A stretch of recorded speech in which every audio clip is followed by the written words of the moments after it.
hello? Hello, hello. Hello. Is me? Is me? Am I here? Am I actually here? No. No, I'm not here. Because this thing won't stop fucking moving me around everywhere. Do I know how to fix it? No. Did I ask my friend to help me? Yes. Did he know how to do it? No. I know! Reset.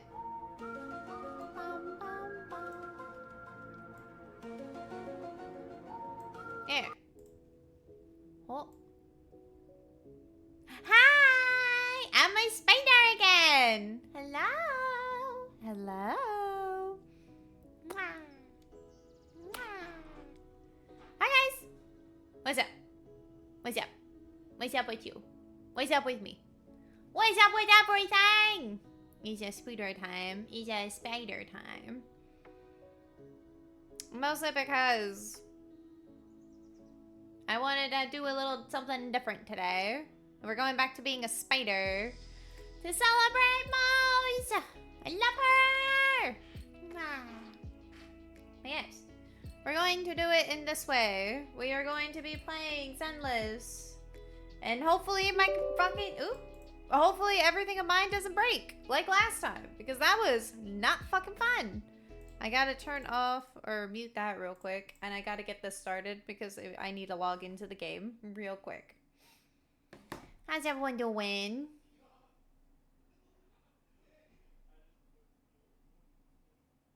God, I just heard a certain sound all of a sudden, so I figured it's the TV.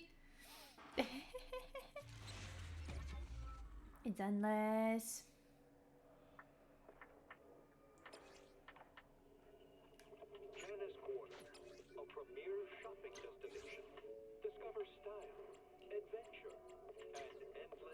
Okay, they updated the terms of service. Not sure why. Who reads them anymore? Who ever reads them?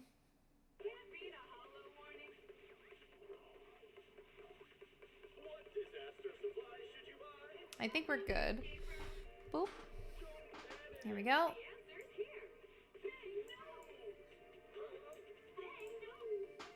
Hey! Okay, got it to work. Okay. Please don't change it, though. Hmm.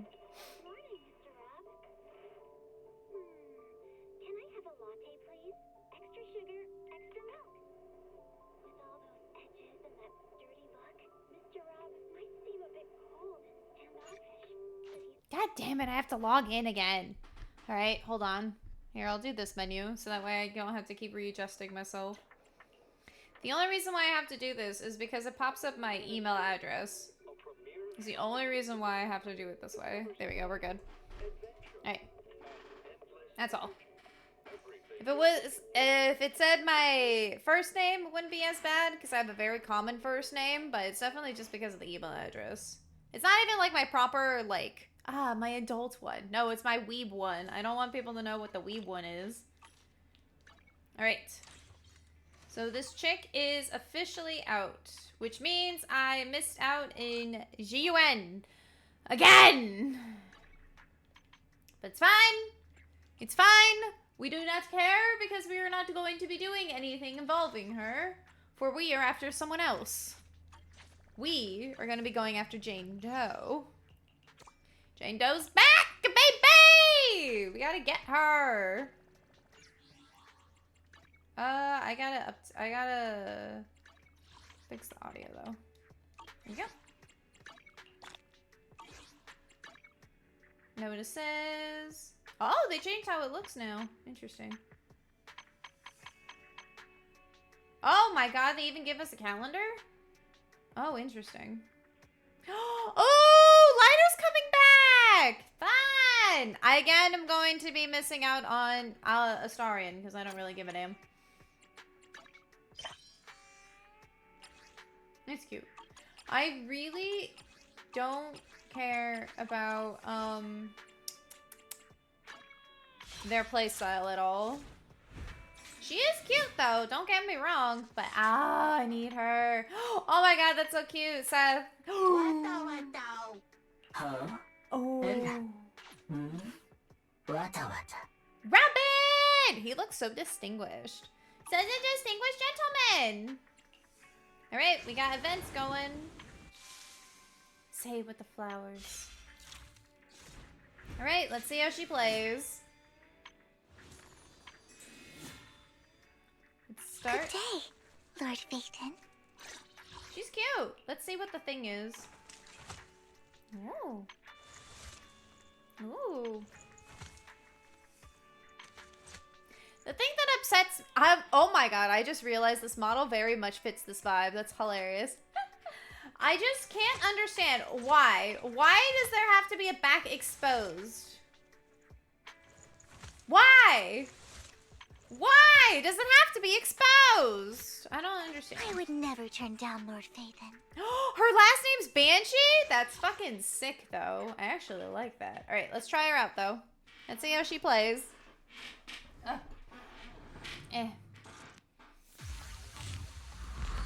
Ooh, the purple's glowing. After using a basic attack, the 4th hit, dodge, counter, quick assist, and other attacks, Vivian will enter in a noble woman's state. At this point, pressing the basic attack will waltz. Oh, so she'll walk away and then go back again. Okay. Okay.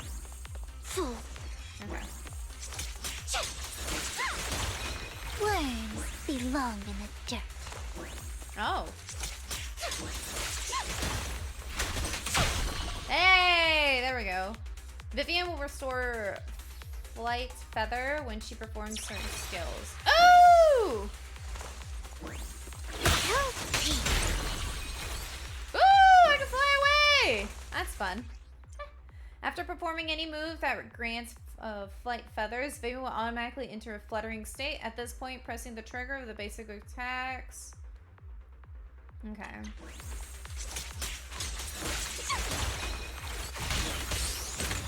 Oh! Wow, wow. Oh, damn. Launching basic attack, fluttering flog. Suspension will consume all flight feathers and convert them into the same amount of whatever. When Vivian has guard feathers, if any squad member hits the target with a special attack, Vivian will consume 1 guard feather and launch basic attacks. Okay, so she'll also be attacking. I'm here. Here we go.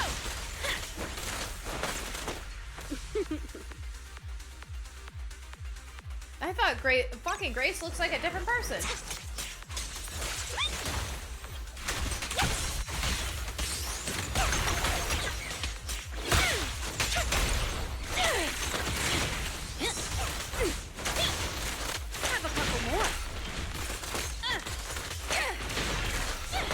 Oh, I love Grace. She's so much fun. Oh, this little one is so cute. I'll just explode.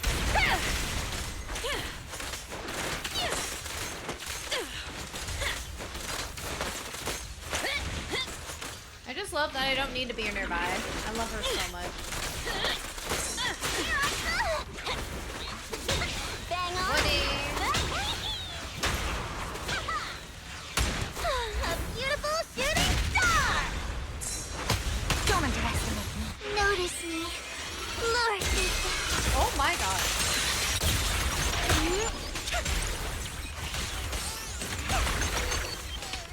Careful. Here we go.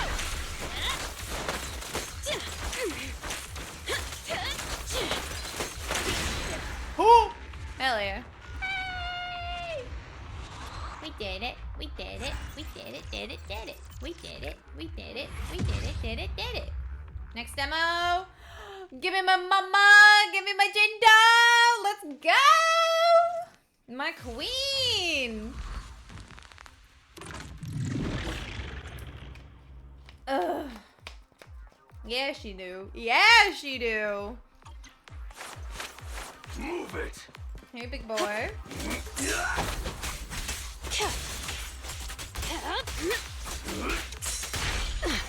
Oh, man.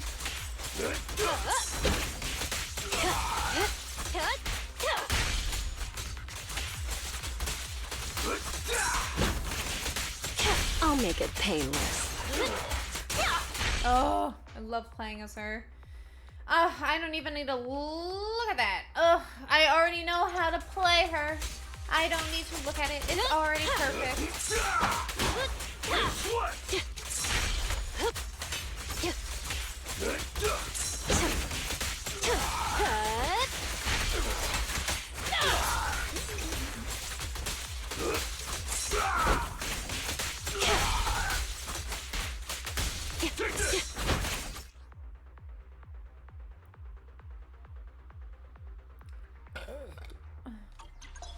Yep, I already know. Want some more? I'm surprised it doesn't want me to do the assault. Hello, boys. Let's have some fun.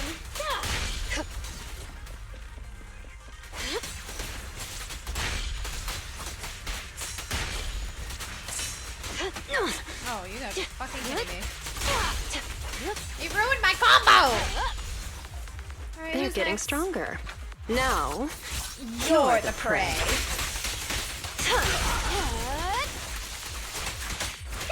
I'll make it painless. Zombie! Hi, bud! I don't even have to look at the game to do Jane, though. Oh, she's back, baby. She's back. Mama's home. Now I gotta try getting her W engine. Hey, zombie! Zombie, zombie, zombie, zombie, zombie, zombie, zombie! Hi, bud. What's up? Did you get her? Are you trying to get Vivian? Or are you just mostly getting Jane Doe? Oh yeah, Piper. I miss getting G-O-N again, so fabulous. As per always.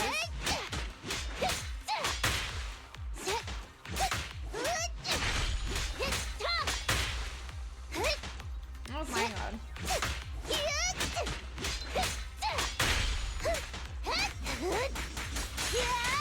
There we go.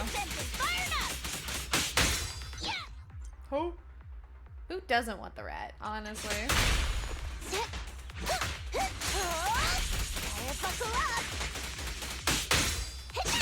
How does Piper not get fucking tired or like freaking dizzy? I would get so dizzy if I have to spin around like that.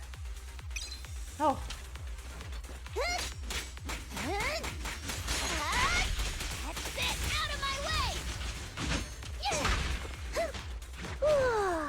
Kick into gear.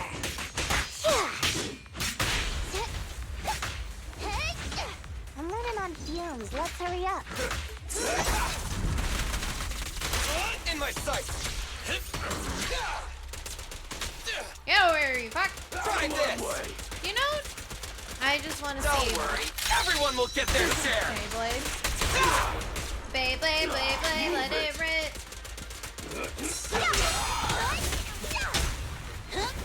Amazing clothes. 2, 3, and 4. You got it. Better buckle up. What are you waiting for? To catch us? Oh, sorry. Oh, my lip is itchy. Not sure why. Vivian's not too terrible. She's pretty cute. But again, even though I really need Aether, I don't really want her. I want to see a Beyblade. Yeah, I understand. Seth! Seth! You so hot! Seth!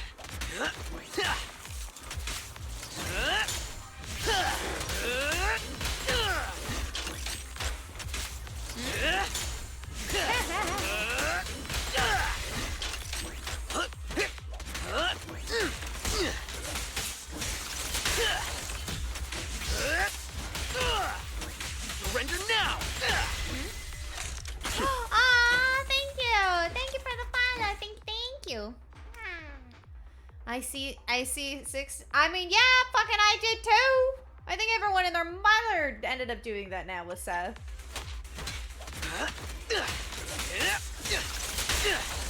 An opening.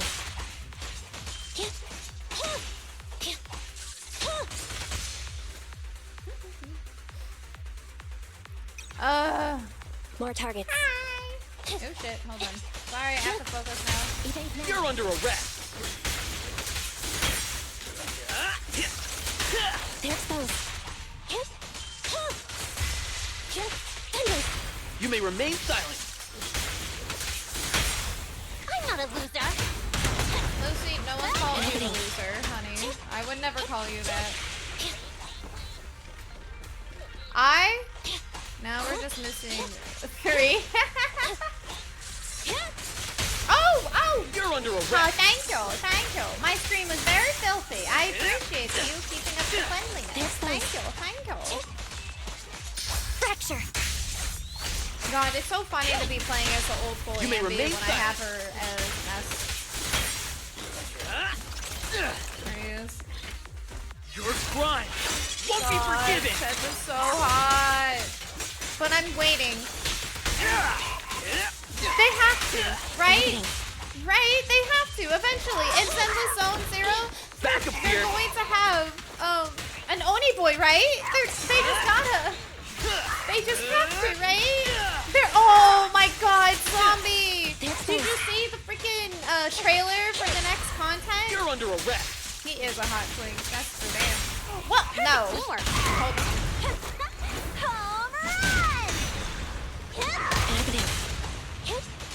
God, I'm just fucking hitting it with everything I have. No use resisting. I'm using everything I have.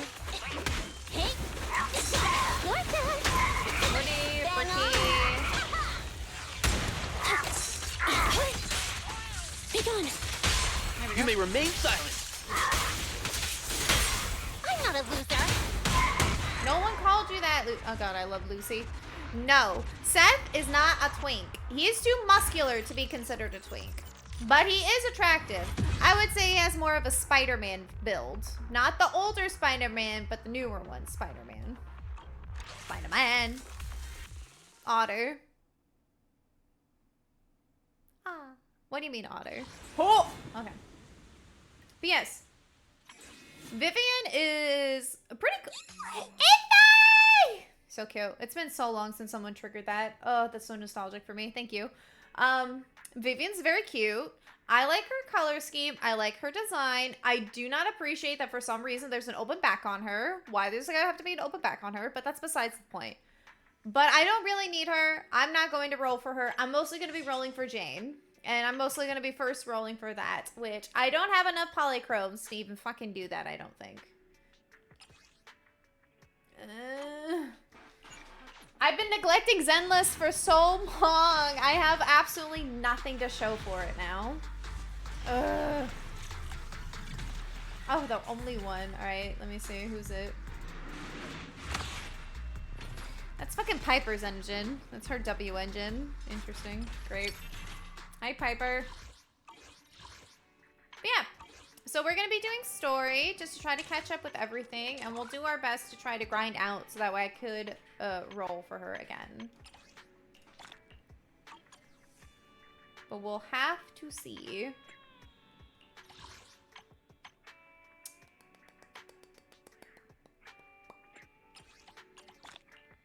Do I have enough to do a standard pool? Dude, it's been so fucking long since I've done any of that. I pulled for Vivian because she was a Faith and Sif. That's very fair. Oh my god, that whole fucking cutscene, that whole interaction of us was just like, I was so hoping that they would give us an option because technically there's two Faithins. There's the brother and sister. Belle and Wise. Since I play as Belle, I was hoping Belle was immediately gonna throw Wise under the bus, being like, no, no, no, no, no. We're not Faithin. Our brother is, though. If you want to simp for someone, he's who you should go after. So that way we don't have to deal with her chasing after us. I don't know if we did or not, though. But, oh, I was so hoping for that. That would have been so funny. Right. I'm stuck on a wall. Bing boo.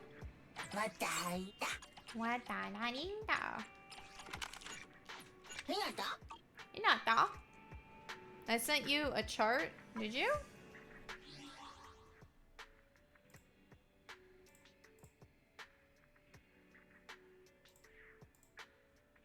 Oh, you did. Oh, Oh, Twink, Pup, Otter, Thunk, Gym Bunny, Jock. I got Vivian. Oh, congrats! Nice job! How many rolls did you have to do, if you don't mind me asking? Good job, though. I'm not lucky. Zombie could attest. They've seen how terrible my rolls have been. Sometimes I get very lucky. Sometimes it's just like, it's absolutely hot dog garbage.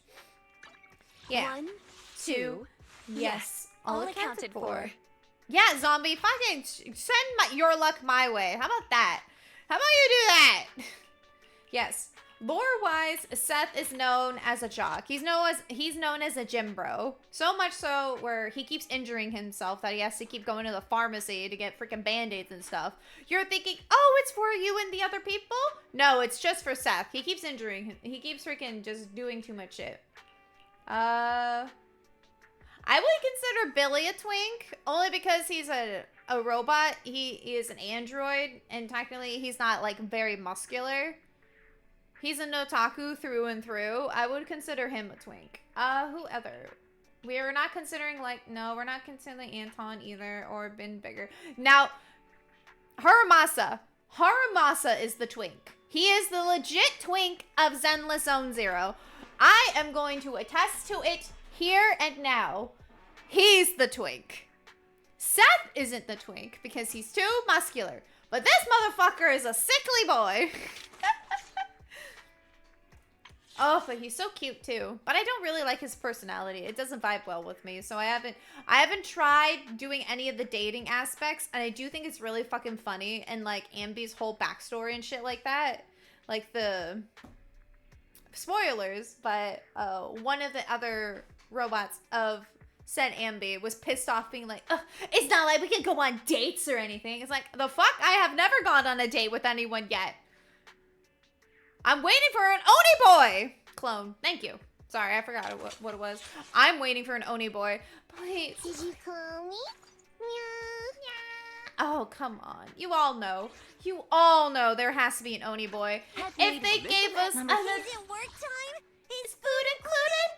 If they gave us Sokaku, they have to give us an Oni boy. I hope he's blue. I hope he's blue. I hope he's a himbo. Have you heard Rena's, Grace, and Kalida's new VAs? Rena's got... No! I didn't realize those three got them too. Stand. 1, 2. Yes, all accounted for. Oh my god, they did change Rena! Who else did they change? Grace. I don't have Grace or Kaleda. You want... Hey, don't look down on me. That's not my Kaleda! I'm here, so we're good. Okay, Lighter, calm the fuck down. Touch me. You want to test my hammer? Oh, Let's start the experiment.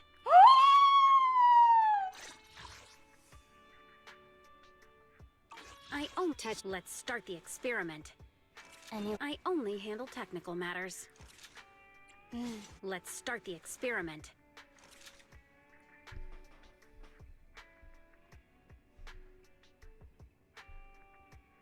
I only handle technical matters. Hey, you want to test my hammer? Hey, don't look down on me. You want to test my hammer? I don't know how I feel for it. I don't know how I feel for it. I can't say anything. Get your bag, get your coin. Thank you for the voice actors and actresses who are doing it. You're doing it because you got paid to do so. I don't know how I feel for it.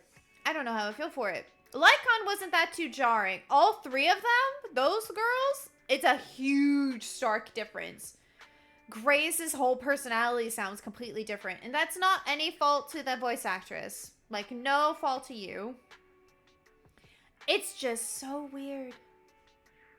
Someone in Hoyoverse for Kaleda hit the go back button. It's so weird. She doesn't... I don't know how to, like, pinpoint it, per se.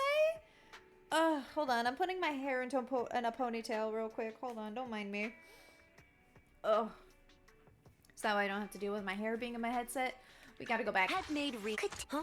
Is the Hey, don't look down on me. She doesn't sound like she's a kid or like a preteen trying to sound adult, being upset that they're keep calling her a child. Touch. You want to test my hammer? This voice sounds like someone that is actually an adult. Hey, don't look down on me. So it is a little weird because in the aspect of like, it sounds like she's an adult. So it makes it seem like you're just looking down on me because I'm short. Rather than the fact of whole Kaleda's thing is that no, everyone was looking down on her because she was a child. Because she's not an adult. As far as I remember, she's not an adult. So this probably means the retrospect VA characters have been replaced too. Gracewood and Rena. Oh, that's right. You know what? That's so fucking funny. I literally just heard about that. Like, literally watched a video about it like a few hours ago. Like, that's so fucking funny.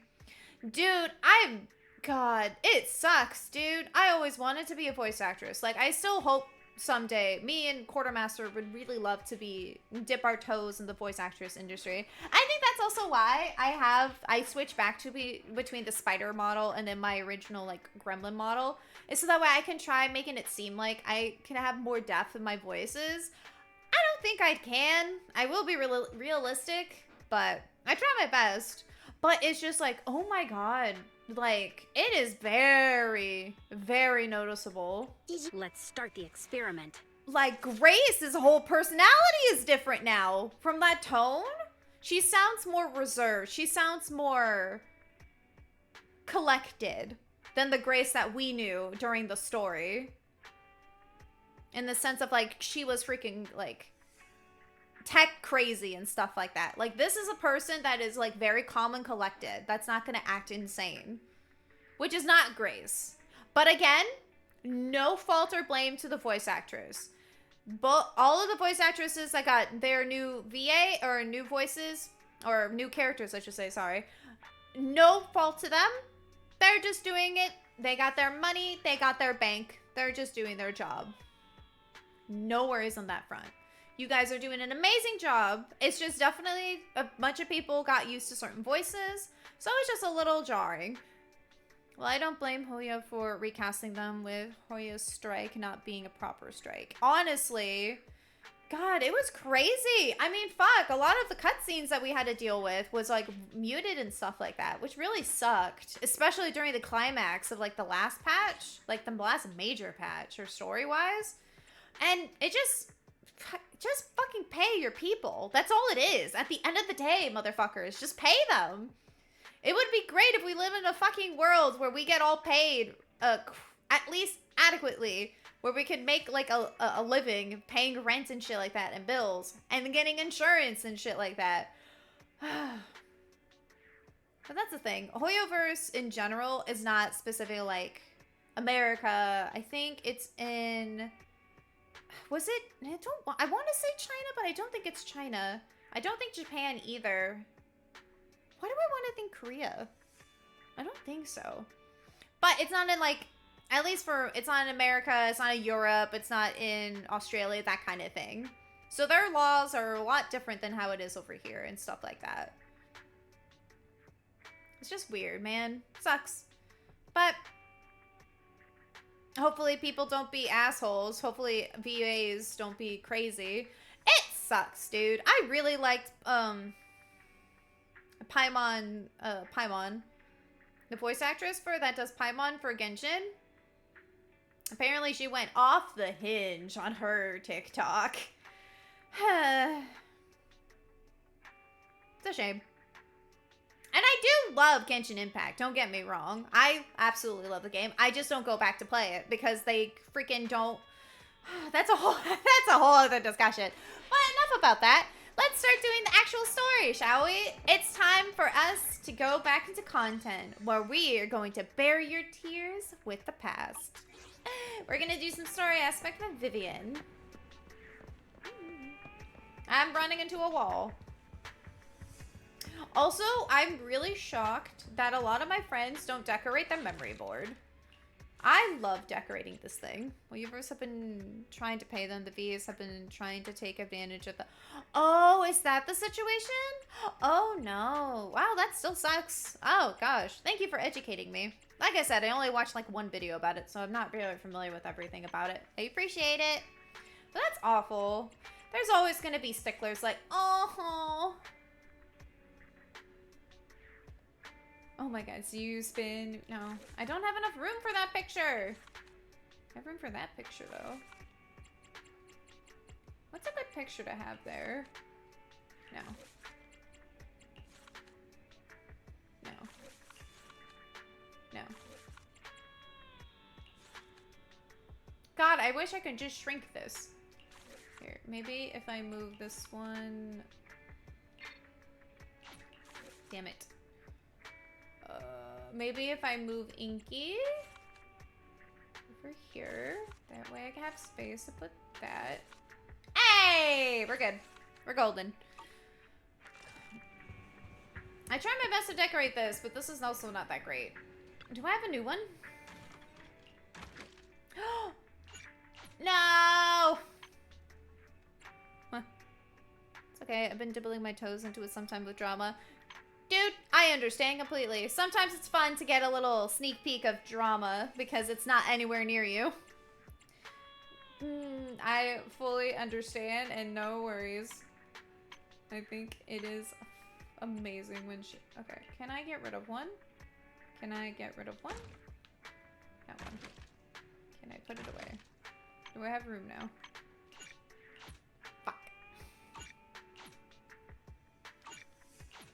Well, I just got rid of a shelf.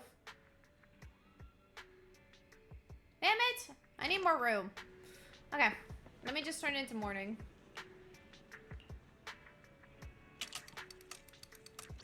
Is anyone out? Rena's out. No one's out. Okay. Go to bed.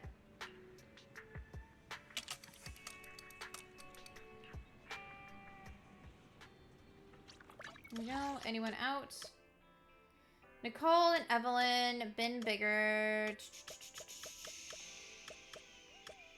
Hey, she's over there. Interesting. Okay. Let me start that first, because I gotta get their friendship. Don't worry, bro. I'll be there. Officer Chu? What the fuck are you doing here? So you're the main boo for Random Play. Yes, the owner is my parent. That's me. And then nah. Ah, it's you. I heard from one of my colleagues that you're a straight up law-abiding citizen who runs things by the book and keep the neighborhood tight. And your driver's license, no bad records like traffic violations or illegal parking, totally clean. Plus, everyone from at the Lumina Square office has seen how you really care about your work. You always stop by and check out every single poster when we put it up. Especially the ones about taking down illegal proxies and hollow raiders. People like you are legit the best friends we as public security officers could ask for. Of course, my parent is amazing. You know it. Feeling proud of being recognized by public security officers. I knew it.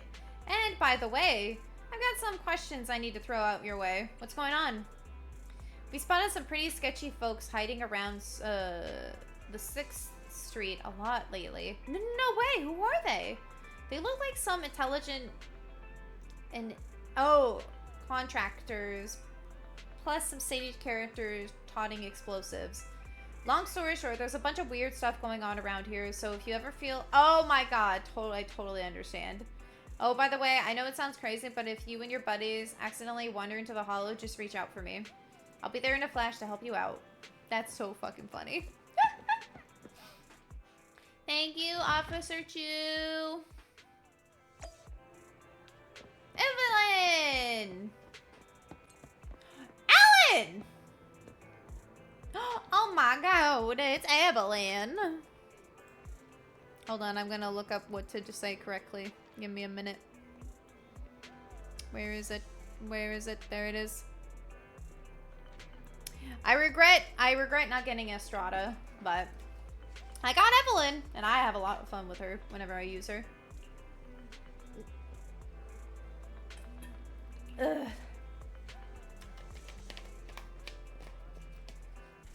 Oh my god, seeing the friends are so funny. I don't know what the fuck I would do if they change Ellen. I don't know what the fuck I would do. I would probably lose my goddamn mind. It was so already hard enough for me to get fucking used to the fact that they changed Sokaku. It took a hot minute to get used to it, okay? It took a hot minute.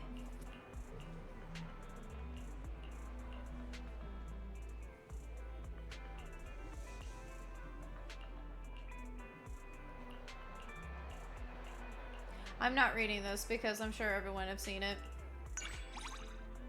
Alright, good. How far are we with her? Hey! We're max, baby! Let's go! Let's motherfucking go! Oh my god, she's gonna be my best friend. What? My cat's meowing in the background, sorry. She's gonna be my best friend. She's gonna be my best friend. She's gonna be my best friend. Let's go.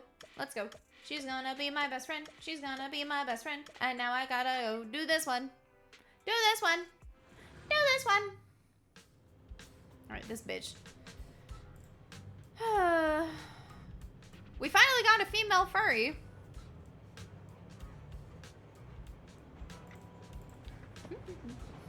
Oh my god, my freaking friend already did it. Jesus. Oh, it's you. What are you doing here? I'm queuing, of course. There's a signing event happening today. Have you heard of a band called Colonial Tim? You haven't, right? Me neither. Then why are you queuing? Of course, someone hired me. My connections and businesses reach are pretty expansive, you know. But when I took on the commission, I was expecting an underground band like this wouldn't be very popular. I never expected I would have to wait in such a long queue. And what a miscalculation. Ugh, this is exhausting. Forget the line. Why don't we just go check out somewhere nearby instead? What about the client's order? It's easy. I'll just copy the lead singer's signature. Wait, you can't do that? What's wrong with that? As long as you don't tell anyone, it's easy money. The client gets their signature and everyone's happy. You're putting the burden on me? That's what happens when you're so serious. Picking on the honest ones is too much fun. Let me think. If you don't want to break my word, how about grabbing a drink from the drink stand next door? I run all the way here without stopping, and I'm so thirsty. If there's no one around, I know who can help. What does it want me to say again? All right, I'll go buy one. Just stay in line. Wow, so generous. I won't go back then. There we go. You brought a drink for... Oh, fuck me. I don't even know how to say her name. You also need to see her quality time here. Oh, I need... That'd be funny. After the signing session, thank you for staying and chatting with me. It made waiting in the line less boring. I've got to meet the client soon, so I'll get going. See ya. Dude, this place is sick. I can't wait when they're going to do more things with this area. I don't care about her, though, at all. Look, I'm nearly best friends with everyone that I have. Nearly best friends with everyone. It took so fucking long to get Soldier 11 because I finally got something for her. Oh.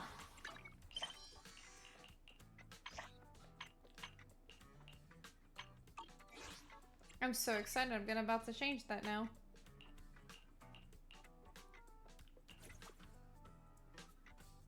Cute. So Kaku's was mine for the longest time. Haramasa ended up being my second. Oh my god, I just fucking realized I have the entire freaking team. Fuck me. I got the whole entire team. I didn't mean to. I really shouldn't have gotten Unagi. I really shouldn't have gotten her. Oh, but I love Lucy. Why can't we have itty bitty titty committee girls again, man? Jane! I do love how Jane's in a fucking back alley and then Seth is just in his office. But I've mostly been sticking to the bang boos because they're cute. Okay.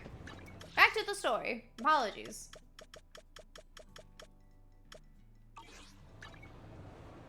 Yeah, let me fucking talk to my brother. Where the fuck's my brother? Counter. If y'all want to donate to the Kogo fund, where I could potentially have money to roll, I would appreciate it.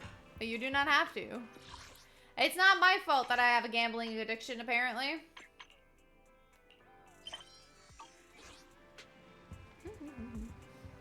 I haven't done any quality time because I'm too paranoid that it's actually a date and I want to commit to one. And the one I want is an owning! The one I want's an owning!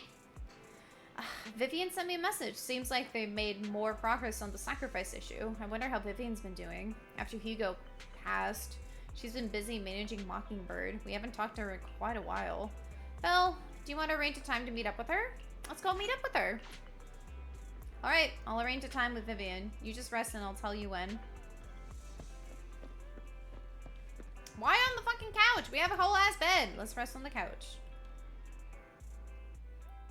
You originally planned to watch some videotapes and rest on the couch, but you ended up falling asleep instead until you hear something nearby.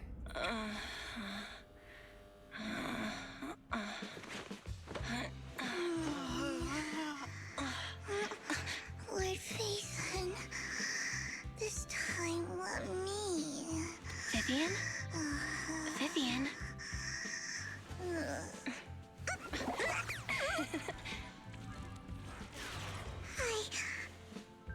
I didn't disturb your sleep, did I?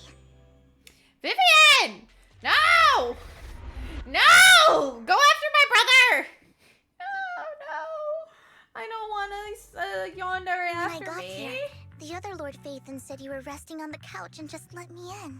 No, she's not a yandere. She's a... No. Is she? No, she's not a tsundere. I don't know, man. I gotta do my laundry. I meant to keep you company while you slept, but then I dozed off myself. Ugh. I was going to sit here looking super cute, hands cupping my face. You know, like the #1 sleepy face I want to wake up to pose. I can't believe I ended up falling asleep myself. What sleepy face? What pose? That was a lot of words in one breath. Are you sure you got enough sleep, Vivian? No, Lord Phaethon. I was just worried that I had disturbed your rest. I am lady! Get it right! The Lord is my brother! I am a lady of the night. Not really. Just being able to see you sleeping peacefully is already the highlight of my day. No, my entire month. Oh, God. Though it is a bit late, but...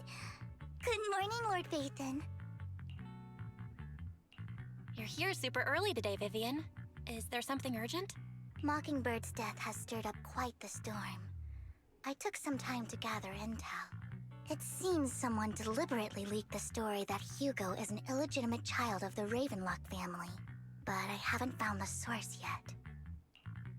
Could it be Hugo's uncle, Hartman? Maybe he's trying to turn people against Hugo and Mockingbird by playing the illegitimate child card. I suspected that too. He could be using Hugo's background to make people believe Mockingbird is just another Top's pawn. To the upper class, Mockingbird may be insignificant, but it has a loyal following among regular folks. But after some digging, I was surprised to find that the public isn't turning on Hugo. They're actually starting to see him in a better light. Some people feel bad for him, some relate to his struggles, and Hartman's the one getting all the heat. Public outcry against Hartman is growing, with many believing he murdered Hugo for his own selfish gain. Tops is hosting an industry summit this week, a responsibility usually handled by the Ravenlocks. But my sources tell me another family has taken over this year at the last minute. If I'm not mistaken, Tops is intentionally keeping its distance from the Ravenlock family due to the current public sentiment. Sounds like Hartman's in a pretty bad spot right now. But we know he's not the type to go down easily. And that's what worries me. Hartman, in all likelihood, must have taken the sacrifice core. And now that he has this bargaining chip, who knows what kind of deal he'll strike with the Exaltists. I'm so sorry. I burped right into the freaking microphone. I apologize. I'm so sorry. I don't think I deserve to be a freaking cute-ass spider anymore. I will... Oh, shit. I will revert back to my gremlin form. Hello, everyone. I'm back! This is my true farm. Woo. Woo.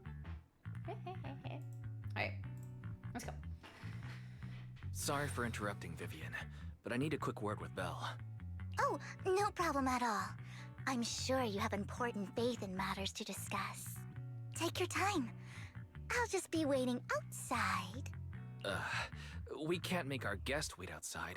Belle and I will step out instead. Oh, don't mind me, Lord Phaethon. I wanted to browse the videotapes anyway. I'll be right here. Just let me know when you're done. Belle, Lycon's outside the video store. He knows Vivian is with us, so he's hesitant about coming in. He's stressing over what he did to Hugo in front of Vivian, but he really needs to talk to us. Maybe you should go speak with him first. I'll go talk to Lycon. Honestly, neither he nor Vivian is at fault. As proxies, it's our job to be the bridge between them. Is it? When the fuck was it my job to do this? This is the first time I'm fucking hearing about it. The fuck? Why are there people talking over there? Hold on. What the fuck's going on over here? Mockingbird are the true heroes. It's so messed up. They stood up to those so-called elites and still ended up getting silenced. This is definitely a conspiracy. We gotta follow this example and stand up to these bastards. But what do? We have no power. But Mockingbird Hugo is just an ordinary person. If he can do it, so can we. Right. He proved that even a single person, so long as you have the resolve, can change what you want to see.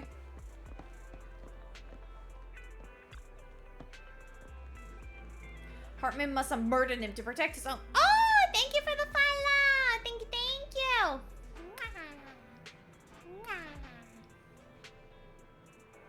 Even though I'm a chibi now.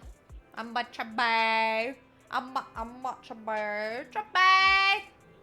S to the rock, to the rock, to the rock, to the rock. It's chibi! I'm chibi. Not to be confused with Chibi Doki, because I am not her. I am not her. Hartman must have murdered him to protect his own position of power, but Mockingbird isn't exactly a righteous, upstanding group either. Everyone, when Jane appears. Nice. I'm good, thank you. Just starting Zenless and sorry if the patch content with Vivian. That's about it though. I missed out on getting Jiwen. Look again, as always. Jiwen. Unagi. No, not Unagi. Fuck. Jiwen. Chingy. God damn it. I missed both of them. Zombie, that is so very true. Mockingbird steals from the rich and gives it to the poor. Hartman was just afraid Hugo would gain traction and lose his power. That's why he did what he did. I still think there's more to this. Is that it? Is that all the people are I need to get coffee. Icon! Good morning, Master Proxy. Oh! I've been so afraid to join that server's call. I will be honest. Oh, it's so happy.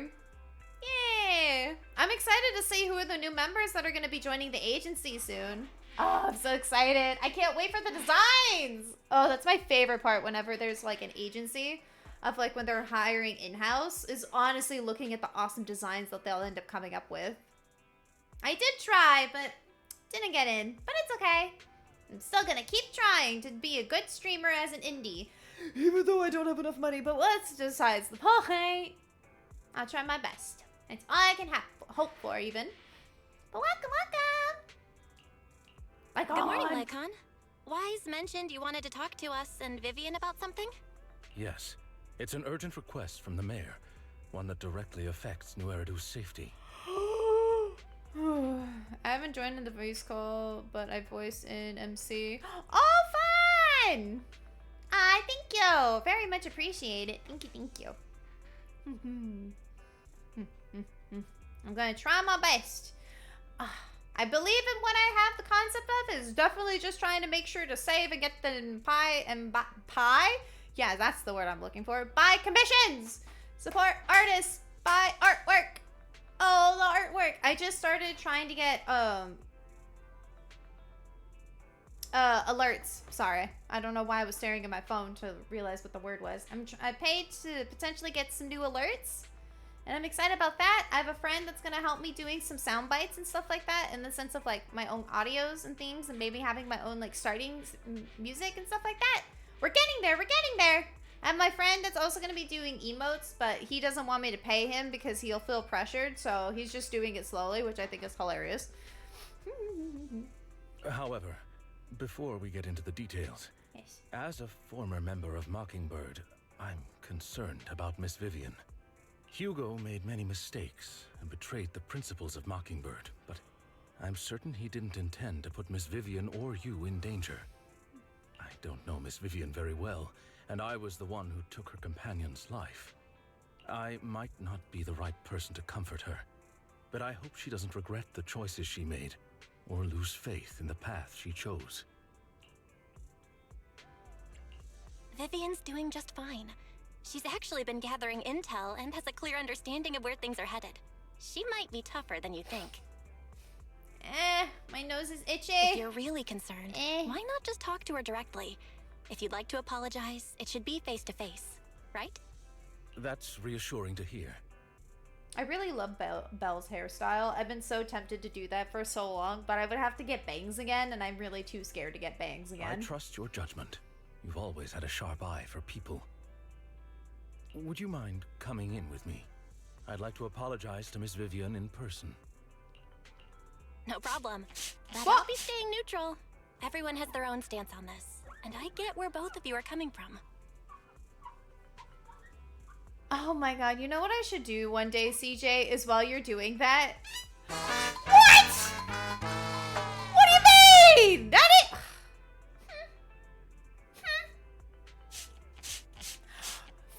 Oh! Hold on.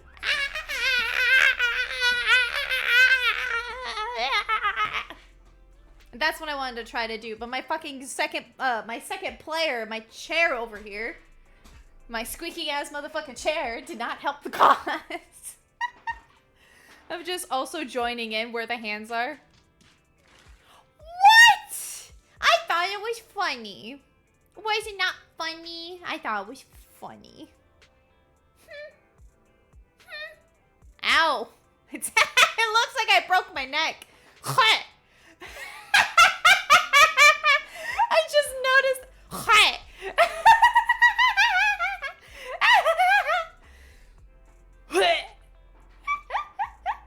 Hello, darkness, shut up. Shut up. Shut up. I come to talk to you again. Shut up.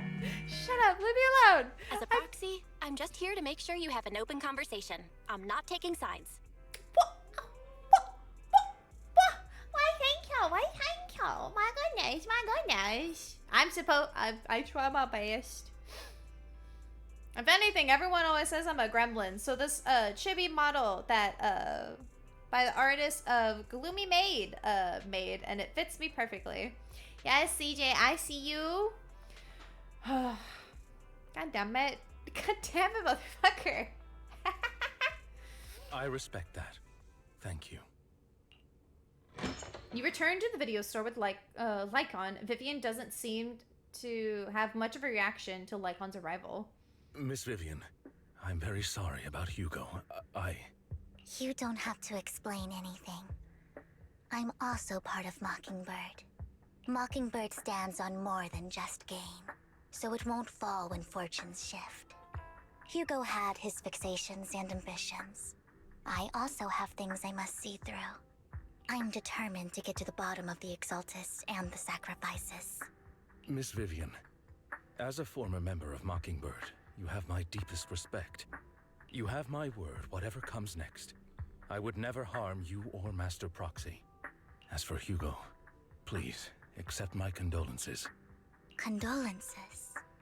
That's not necessary. Mockingbird has plenty of tricks up its sleeves. This isn't the kind of act that ends so easily. Wouldn't you agree? You're right. Huh? That's it? You two just figured it out? Oh, that was fast. Dude, I gotta say, No matter what they say, what anyone says and done, honestly, how they write Belle and Wise is fucking top notch. And the fact that each character, depending on cutscenes, act very differently is so fucking funny to me. I'm sure everyone is familiar with like the scene of where they're about like the cops or a pub sec is about to like break into like their back room and see all their freaking computer stuff, and the comparisons between how Belle and Wise reacted to it is so fucking funny. It is so funny. I absolutely love their writing so far. Master Proxy, I believe we all share the same goal. Uncover the truth of the Exaltists and the sacrifices. The mayor has tasked me with inviting you to take on this mission, and hopes we can work together moving forward. I didn't tell you, bud. When Kush's friends came over and all of us was like eating and talking and just having, they brought over some homemade Japanese curry as well as making some kimchi. Mwah. Dude, it's been so long since I had Japanese curry. Oh my god, I miss being in California so much because I used to have Japanese curry all the freaking time. It was so good. It was so good. Okay. But anyways, they talked about it, and one of Kush's friends was like, yeah, Quartermaster is like a clown. He even laughs like Krusty the Clown. And then I was like, you don't know how bad it is, because their text message notification is that sound. And they're like, what sound? So I'm like, here, I'll play it again. What sound?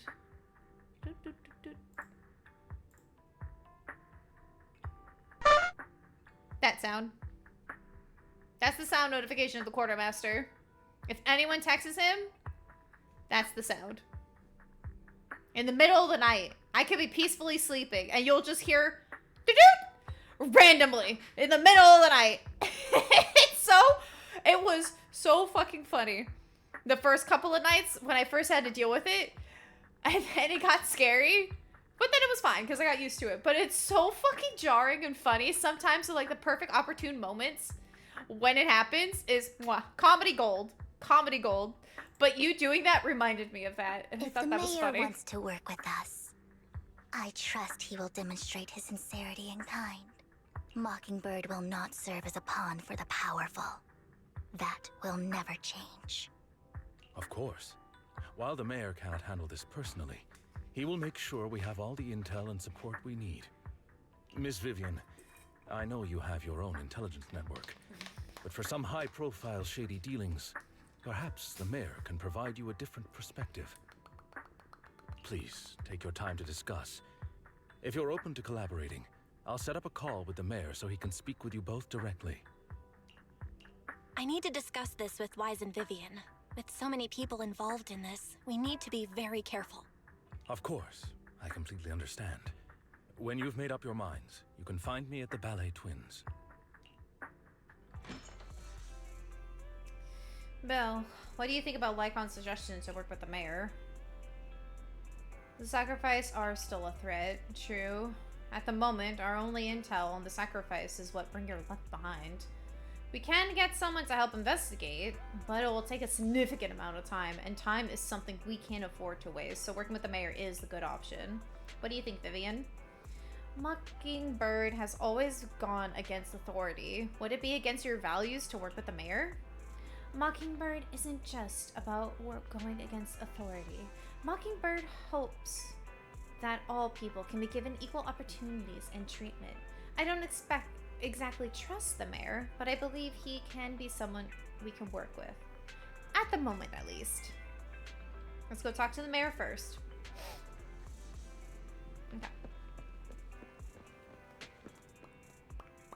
Okay. Excuse me. Oh, I used to have tissues, and I ended up finishing them all. I haven't gotten a new tissue box since. Ah! I'm going crazy! That's what my face looks like when I rub my nose. Let me do it again. Dude, the tracking is so fun sometimes. I love it. Yay. It seems you and Miss Vivian have made your decision. We're working together requires Sincerity on both sides. Of course, please rest assured, when it comes to sacrifice, the mayor's interest aligns with yours. Or rather, we want to protect the people of New Eridu. Excuse me. I'll connect the call to the mayor now. Why the fuck are we doing it out here in fucking public? My dear friends, I'm glad you're willing to keep working with me. I'm truly sorry about what happened to Mr. Hugo Vlad. I didn't anticipate things would turn out this way. As mayor, I can't fully condone Mockingbird's actions, but personally, I had a lot of respect for Mr. Hugo Vlad. I looked further into Bringer's map. The sacrifices were created by an exaltist named Landon, who was active in Janus Quarter. Mr. Landon passed away in an accident a few years ago. Before he died, he was researching sacrifices and was said to have created a batch of serum that could turn living people into sacrifices. Oh. The problem was, the serum wasn't stable, and after his death, the recipe was lost. No one knows what happened to the exaltist in Janus Quarter back then. But it's clear that after the leader died, there haven't been major exaltist activities in the area. Bringer's map marks the locations where the exaltists' most successful attempts at creating sacrifices were.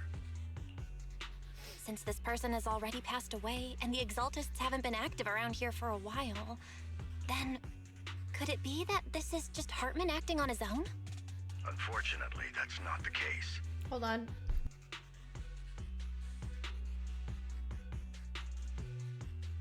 Oh, sorry. Me moving my chair, I have to mute it every once in a while because, again, it's very squeaky and I don't want the second player to keep being heard. You know what? I'm gonna keep that canon. My second player is not as another person. It's my chair. It's because it keeps squeaking as if it's its own character. My sources confirmed that Hartman had been secretly in contact with someone, and they only meet inside the Hollow. Is it possible it's someone from TOPS? TOPS is a huge alliance of corporations. They wouldn't bother getting their hands dirty. Instead, they just sit back and reap the rewards. Everything Hartman is doing is to secure his place in TOPS and strengthen his power within the Ravenlock family. If my guess is correct, Hartman has gotten in touch with the remaining members of the Exaltists that used to follow Landon, helping them create new sacrifices. But what's in it for TOPS? There's no way the Exaltists would just hand over their secrets about sacrifices to Hartman, right? A sacrifice outbreak would throw the city into chaos. And that's when TOPS steps in, taking control of the situation on their terms. The public will see the mayor as incompetent, while TOPS comes off as the real protectors of the city. And when that happens, public trust will shift towards TOPS. And Mr. Mayor, you might find yourself in an unfavorable situation. Can we all agree that Vivian and the other guy, or Hugo, is just all vampires? Because I don't know if them with pointy ears, if they're a separate race. I know there's Onis, and I know there's androids. But I don't know if there's like an elf race. Can we say she's a vampire because it's more fun? That's what I'm gonna say. That's my headcanon anyways. That's just a theory. A zenless theory. Thanks for watching. Still sharp as ever, Miss Vivian. So, what exactly do we stand to gain from partnering with you? Please don't tell me you're doing this out of some noble concern for your citizens. I'm not some hero of justice, and I don't believe in lofty ideals or empty promises. We have a common enemy. While our ideologies may differ, we can work together on this. And as proof of good faith, I may not know exactly where Hartman is, but I can fan the flames over Mockingbird's death and escalate conflicts within the Ravenlock family. So it was you behind the rumors. No wonder I couldn't trace the source of the public outcry. I'm not the one who started the rumors. I just helped them spread faster after they leaked. And I pulled a few strings to make sure the story painted Mr. Hugo Vlad as a heroic figure who was unfairly persecuted. As I said before, I had a lot of respect for him, and I'd be happy to clear his name. I don't know how Hugo would feel about it. Lay out my terms for collaboration. After looking into it, I found that the dormant sacrifice you discovered wasn't the only one. There are more places where sacrifices might be lying dormant. Too many eyes are on me right now, so I can't send my own men to deal with it. I'd like to ask you to retrieve the sacrifices from those locations.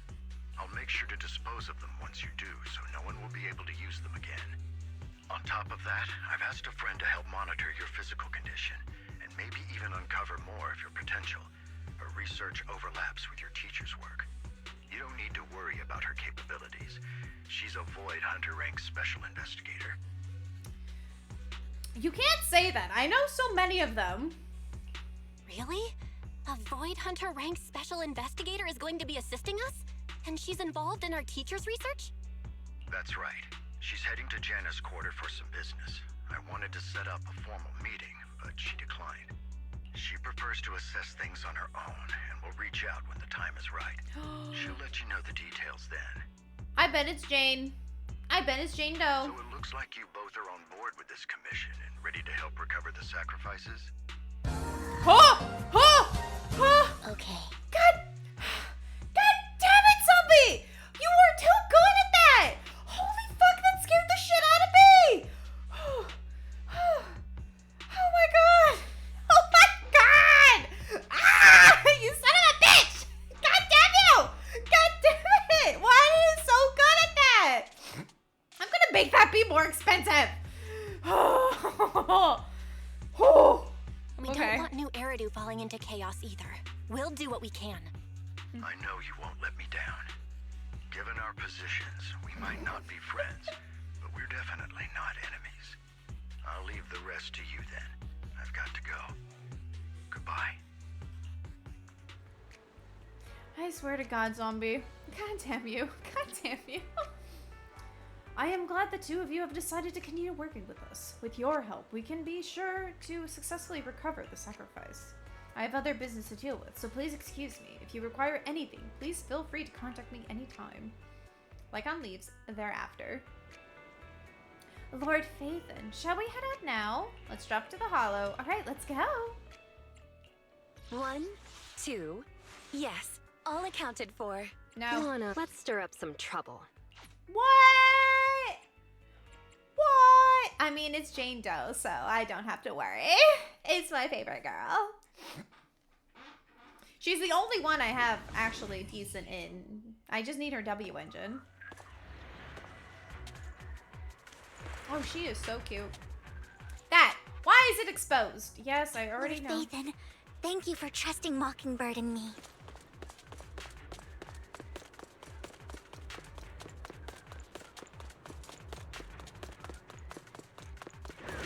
Oh, hello.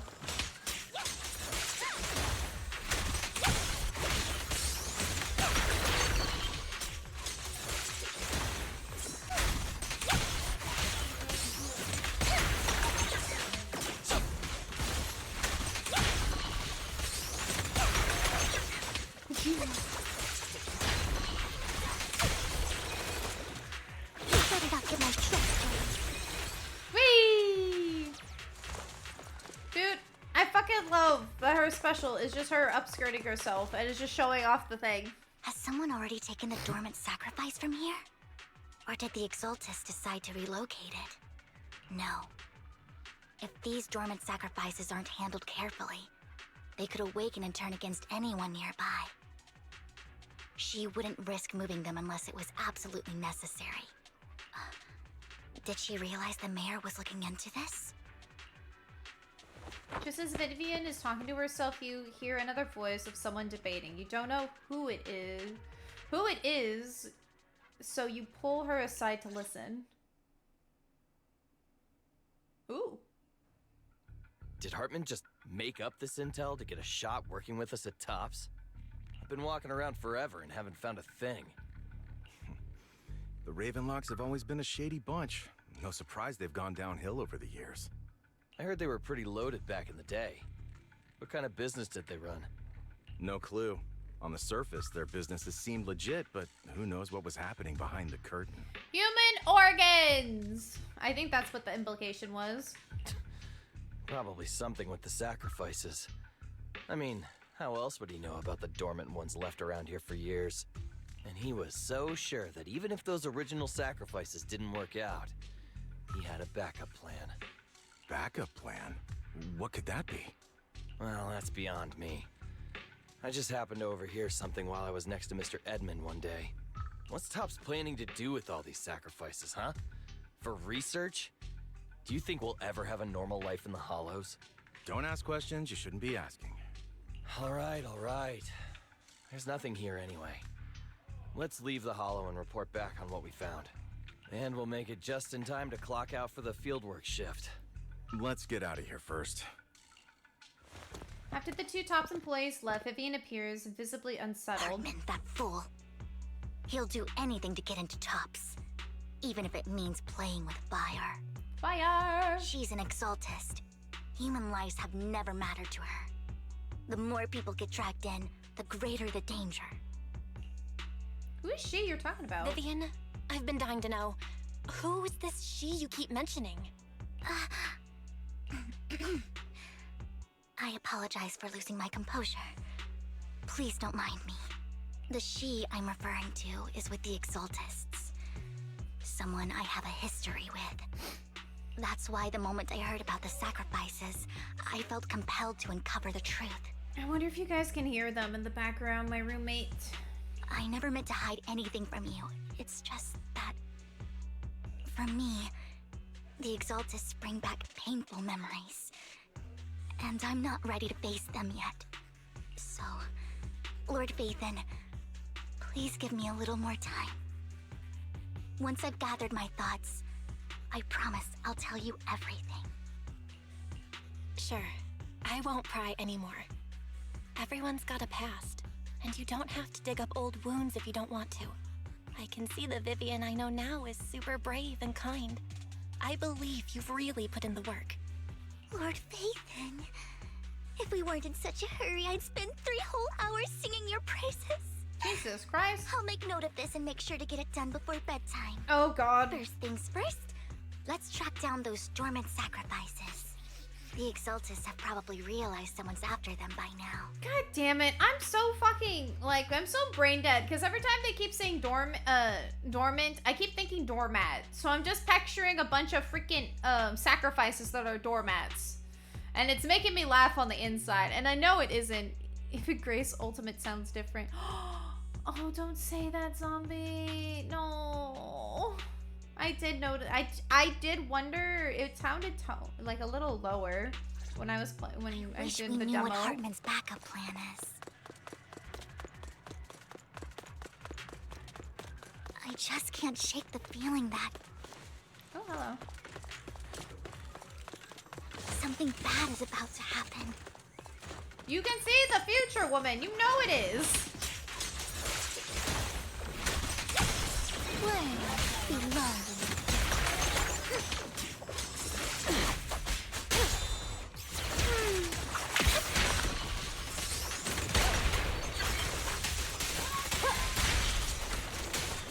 Who the fuck shot me? The dormant sacrifice is gone too. Who could it be? And how do they know the location of the dormant sacrifices? Let's check the next location. I hope this doesn't become a nightmare for New Eridu. Hugo may have done terrible things, but he had his reasons. Mockingbird might be seen as the bad guys by a lot of people, but I heard it. Where is it? Oh, it's above me. ironically, joining Mockingbird is what put me on the right path. I was like, I know I fucking hear it. For the No. first time, Not I'm these needed for ones. more than just my curse. Anything but these ones.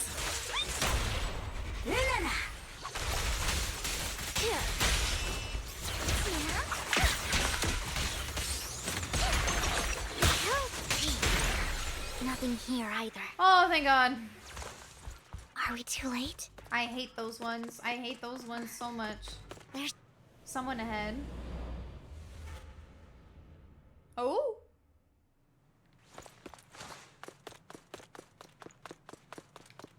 Oh my God, the music's gone. I knew it was you, Vivian. Camille, what are you doing here, sis? Are you destroying the dormant sacrifice? Vivian, don't call me sis. I'm not your sister. Are you trying to stop the Exaltists? I never left the Exaltists. You know what Landon did back then! Lord Landon did it for the Creator. His methods may have been extreme, but they were necessary. Where's the resemblance? Well, she said they're not sisters. Back then, you walked away. You should do the same now. We didn't meet today.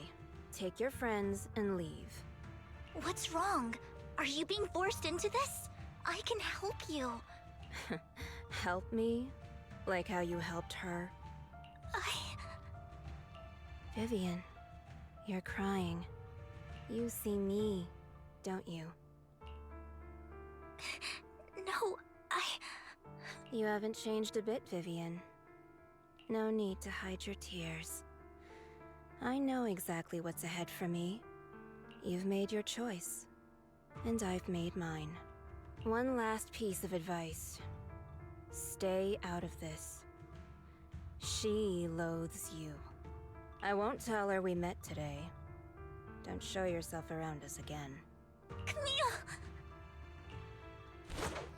Camille gives Vivian one last glance and throws a smoke bomb to the ground. The noises attract some ethereals, even though you have so many questions. Dealing with the imminent threat seems like the right choice right now.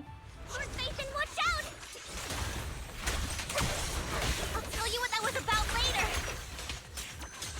Find cover. Let's take care of the ethereals first. Well, we don't have to worry about it. I have Jane Doe on my side. It's good. What? Get my dress dirty and look good. Jesus! Why are you flashing your fucking underskirt under me, girl? After finding off the ethereals, you search for a long time, but don't find any dormant sacrifices. After deliberating with Vivian, you decide to leave the hollow for now and figure out your next move. Just then the phone rings. You two took longer than I expected. Did something happen? We searched the coordinates the mayor provided. Most of them were already empty. Whoa. No dormant sacrifices. What? Camille, the Exaltists have been actively destroying the dormant sacrifices. The Exaltists? There's no reason for them to go after the sacrifices, right? Vivian is telling the truth. I saw it too. And one of them is someone I once knew. I thought she would leave the Exaltists after Landon's death, but she stayed. Do you have a history with the Exaltists, Vivian? When I was a child, I stayed with the Exaltists for a while. Back then, Landon was one of the most respected figures among the Exaltists in this region. Why does it sound like it's about to be turned into a cult? A lot happened. And after Landon died, I left. I can't turn a blind eye to the sacrifices. I know all too well how many lives have been lost bringing them into existence. Ever since I learned a sacrifice had appeared in Janus Quarter, I haven't been able to stop worrying. I won't let history repeat itself. That's why I asked Hugo to investigate, starting with the Sacrifice Corps. Vivian. Please stop. I'm not looking for comfort. I'm just recounting the story for you to understand the situation. We've got bigger things to focus on. But when I do need comforting, I'll come straight to you. I hope you'll make time for me, Lord Vathan. Just so you know, I'm not the easiest to console. No worries. I'll totally have your back until you're feeling better.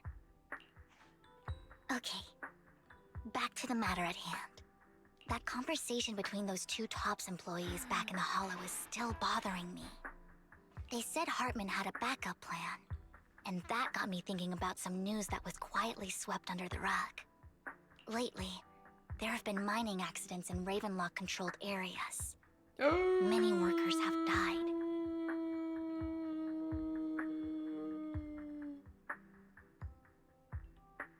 fucking killing them. Oh my god, is he The gonna make a families new were one? paid off with huge settlements, way more than usual. No protests, no controversy, and the issue was buried. Sorry, I'm gonna eat candy. I got an Easter basket, so I'm gonna have some candy. I'm gonna have some Jolly Rancher.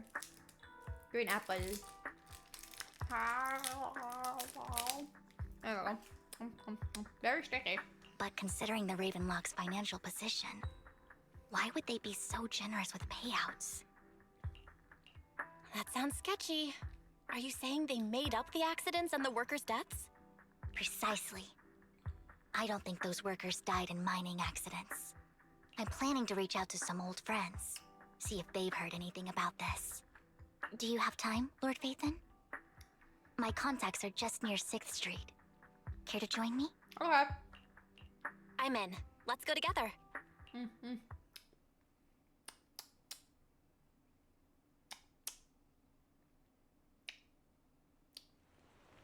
You arrive at Lumina Square with Vivian to meet her old friend. Alright, hold on.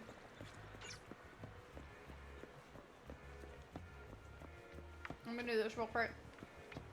Hi, Eve. Phew. Maybe I should close my stall early tonight. There's a concert I'd like to attend. See ya. See ya.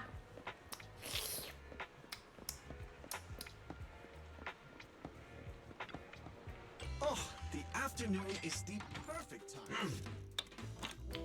It's a shame I don't like coffee.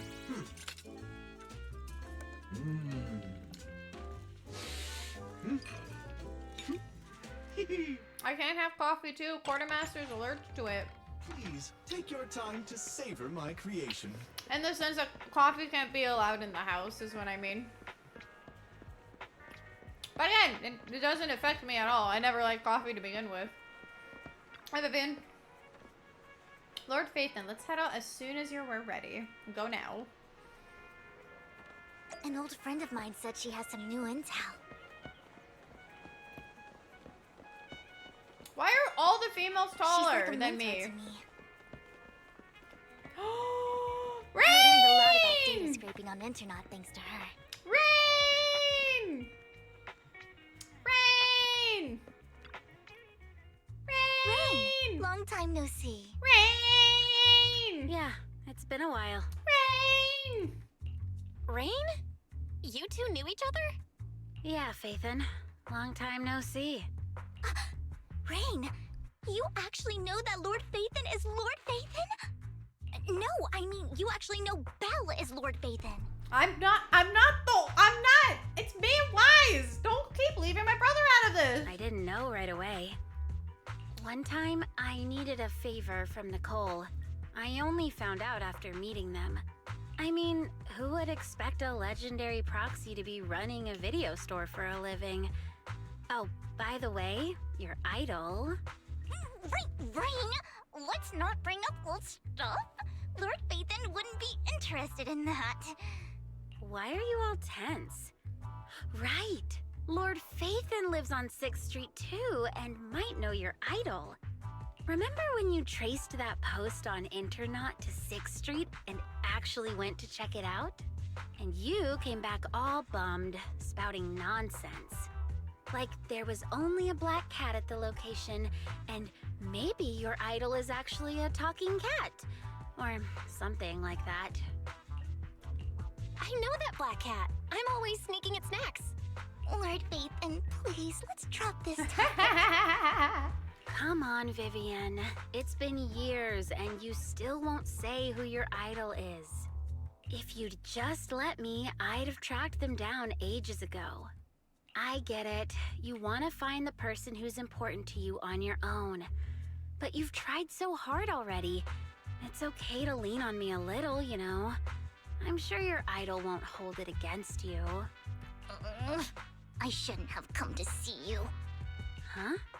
What's wrong? She's so cute! Hey, Rain. Vivian said you might have some new intel. So let's get to the important stuff first. All right, let's get down to business. Here's something I'm pretty sure about. The Ravenlock family's claim that those missing workers died in an accident? Don't buy it. The last signal from those workers was near the hollow. Then communication went dark. I think they were taken into the hollow. And yesterday, I picked up that the Ravenlock family secretly hired some people to search the hollow's perimeter. I caught a weird distress signal from someone and managed to track down the source. When I tried to reach out, the signal cut out completely. The last trace of the signal was near Lumina Square. Finding someone in real life isn't really my thing, so that's where you come in. Okay, we'll check things out. You just said this is something you're sure of. Do you have anything you're unsure about? I dug up some info online, and one thing stood out.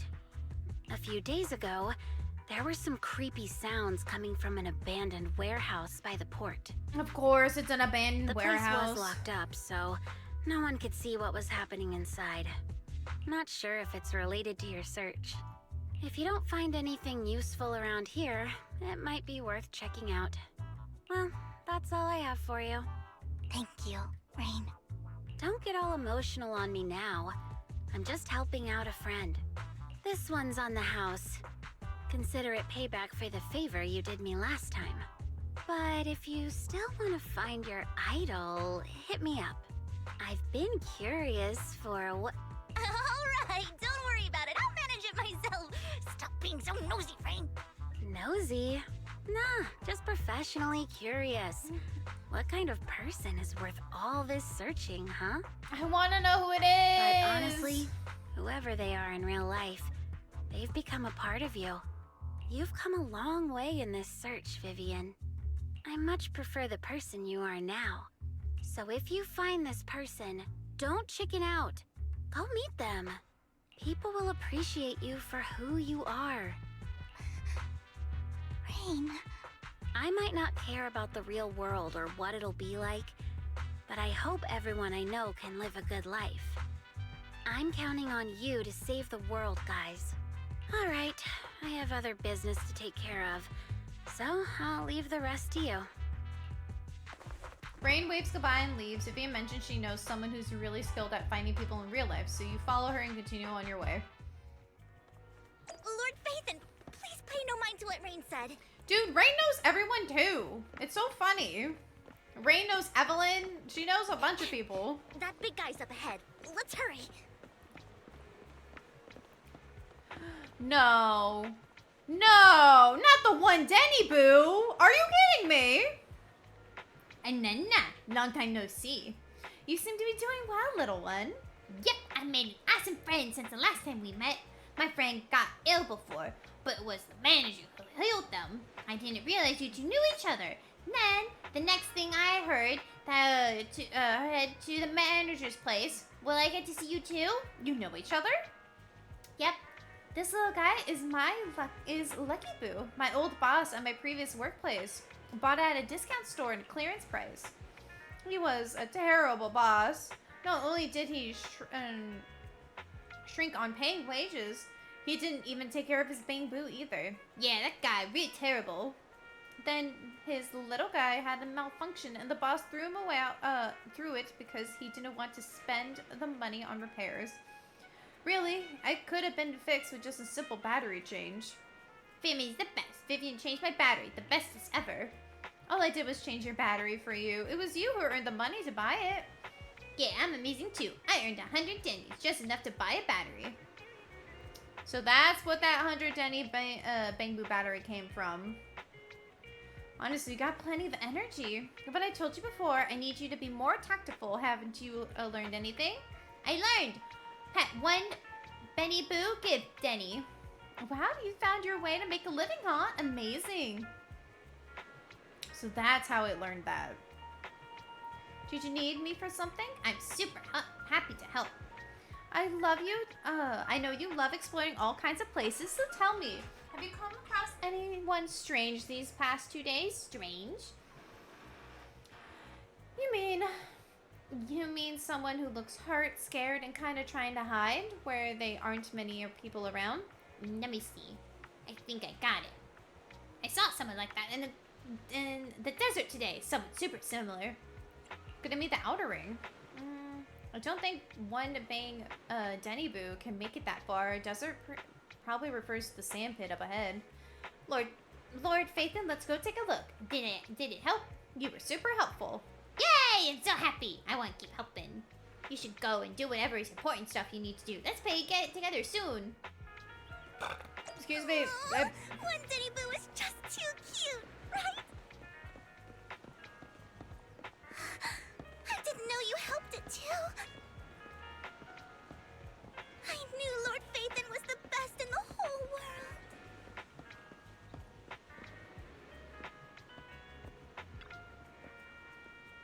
It seems that's the person Rain and one Denny Boo was talking about.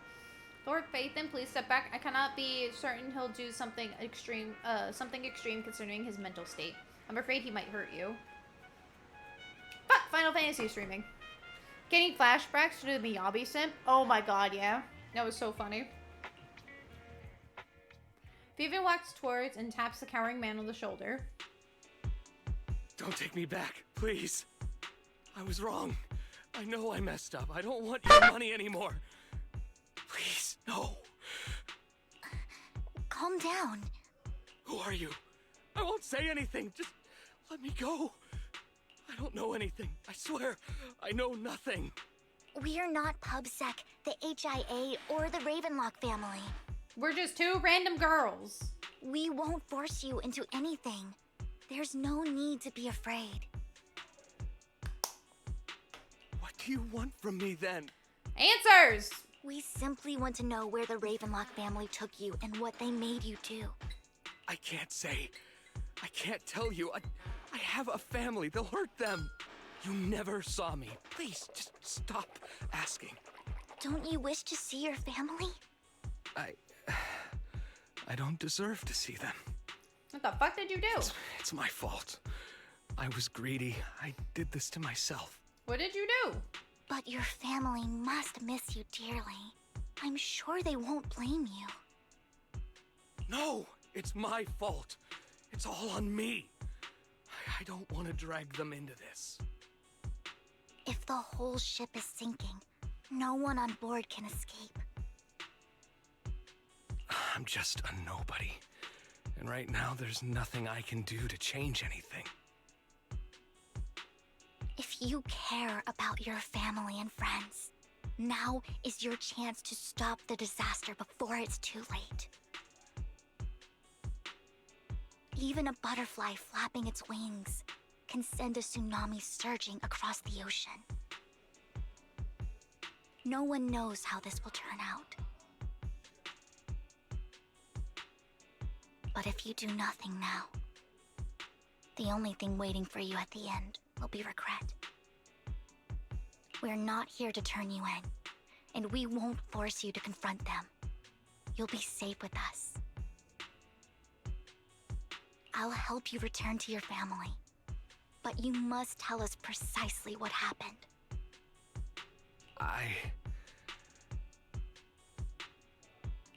Hartman offered a huge amount of money, looking for workers to go into the hollow to guard something. The money was way too good. We all kind of figured something wasn't right. I thought it was just smuggling or guarding some kind of illegal ether resources, so I signed up. After we sent in our applications, Hartman's men took us into the hollow. The first place we went, there was a strange box. When we got there, they handed us some pills, saying they'd improve our aptitude for ether, for us to last longer in the hollow. But after I took them, everything went fuzzy. Something was definitely off about those pills. When I woke up, I saw my coworkers dead in front of me. And there was blood all over my hands. They said something about me being a good experiment, moved me somewhere else, and locked me up. They wanted to inject me with something. I got scared and didn't know what was gonna happen. But then a blonde guy found me, gave me a carrot, and let me go. So I escaped. I didn't want to kill anyone. I don't know. It wasn't your fault that your coworkers died. You were just a tool in their hands. Do you remember the place they first took you?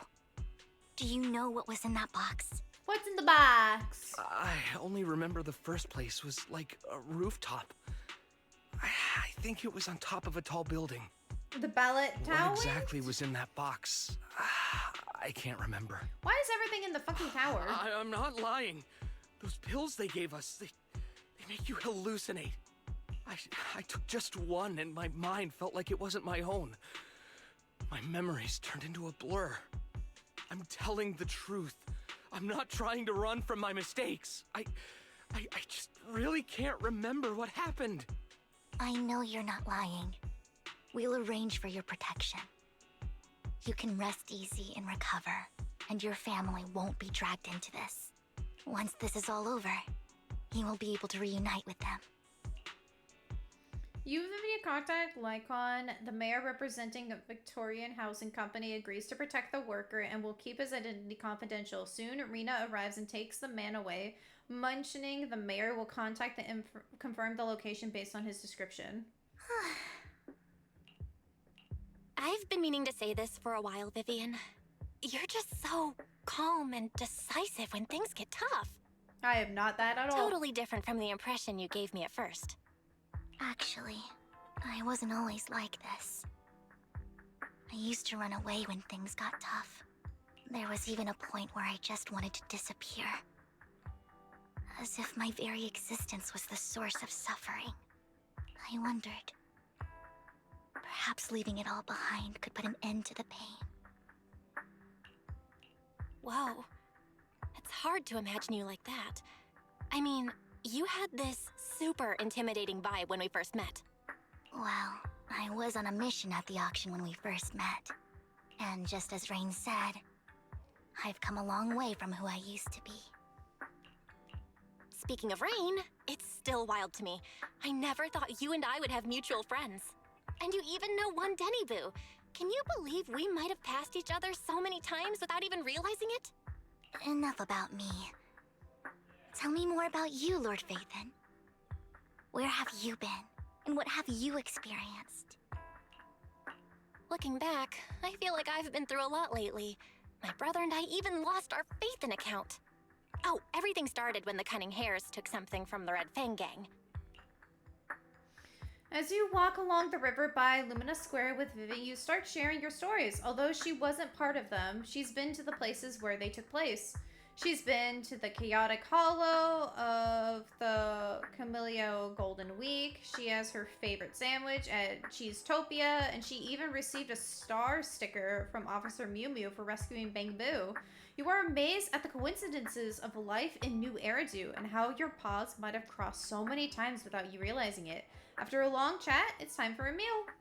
I remember it should be around here. That store's been sitting in my favorites for ages.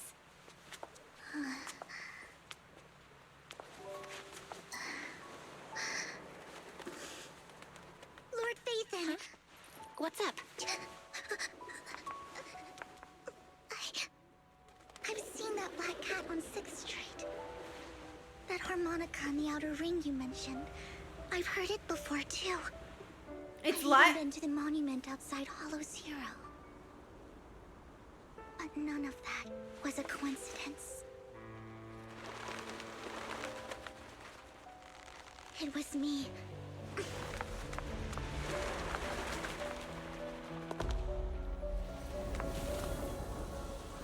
Following you. And now I've finally made it to your side. You've been stalking me this whole time? Ever since I was little, I had been seen as the bringer of bad fortune. I had traveled to many places and witnessed far too much misfortune. Every tear I shed brought disaster. I've heard too many curses to count. I loathed my tears as much as I despised my own existence. Wherever I stayed, tragedy followed. I had roamed too many places, and each time, it ended the same way. I didn't know where I could go anymore.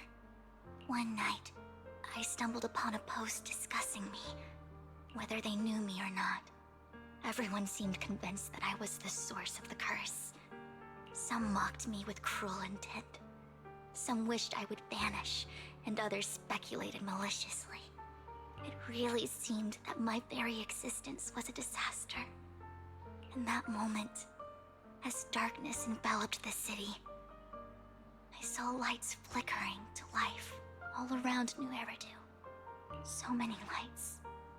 And not knowing where to go, I thought, if only I could disappear into those lights. I made up my mind. And right then, my phone rang. I decided to take one last look. I wanted to know who left me my final message from this world. Oh shit. It was you, Lord Vathan. Huh? Wait, really? Me? Huh? Yes. And I checked with the other Lord Vathan.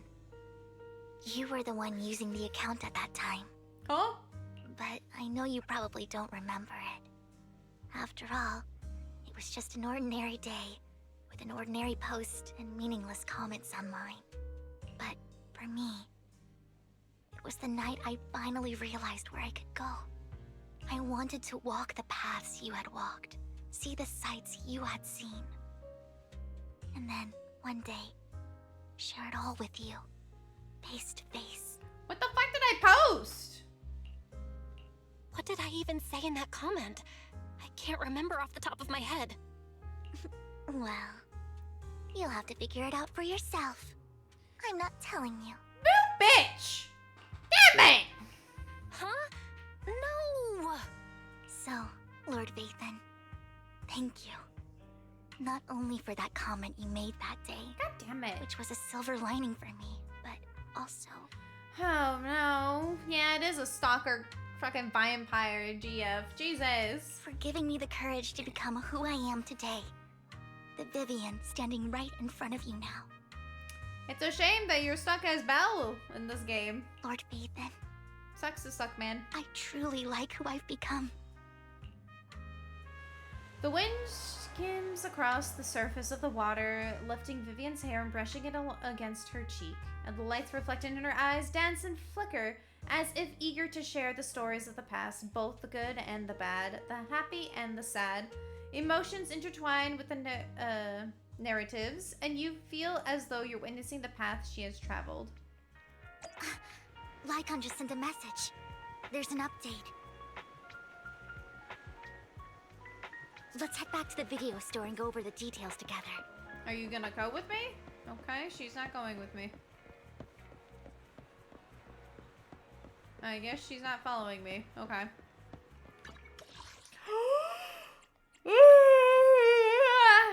Excuse me, sorry. Belle, you're back.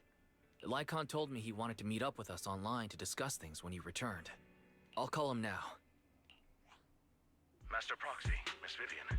The gentleman Rena brought back has stabilized and calmed down now.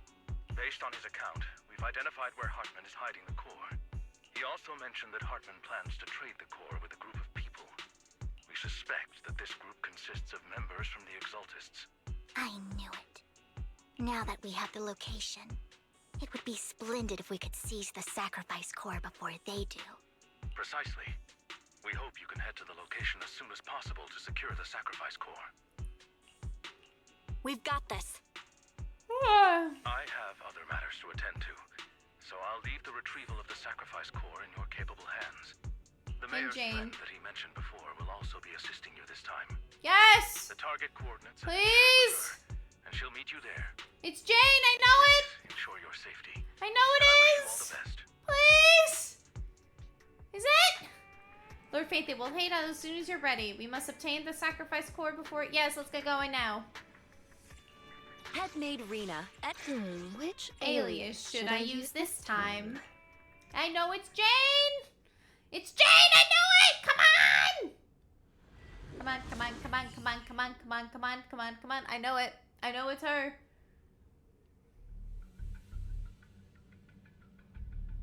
Where's the sacrifice core? Camille, you really think I'd stroll around with something this important? Plus, even though the Ravenlocks and the Exaltists have been working together for ages, I've hardly even met Lady Dina. I'm the one offering the sacrifice core here.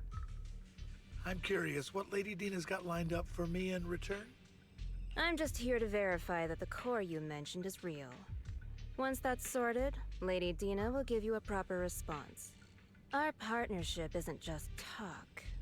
We need to be sure you have what we need before moving forward. Sure thing. I'll take you to where I keep the core.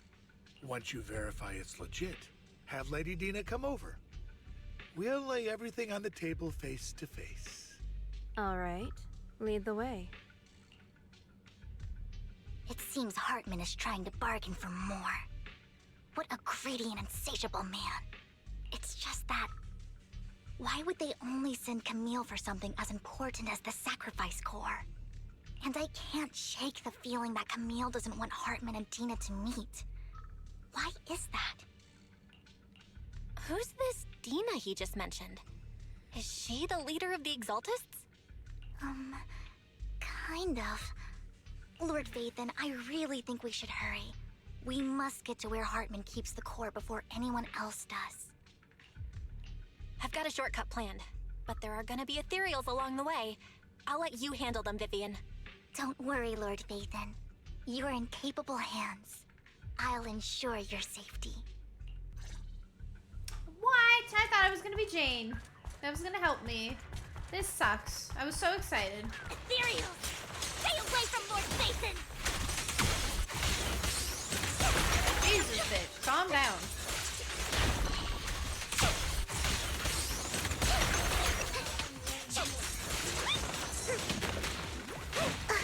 You bastard. Okay, you motherfucker! Jesus! Oh my god, does he use a fucking gun? I did not even realize. Looks like Hartman's trying to negotiate for more leverage. Of course he is. Oh no, not these Let's ones get out of either. here before we're spotted.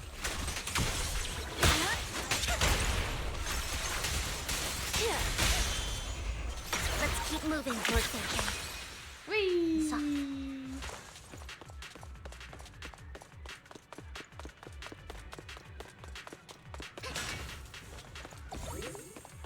Go.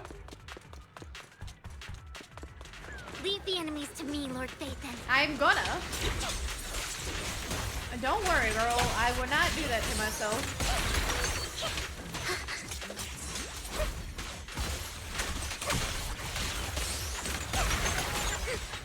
Watch your blind spots.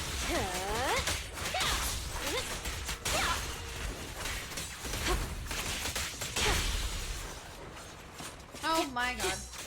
Please not you guys. Please not those. Thank you.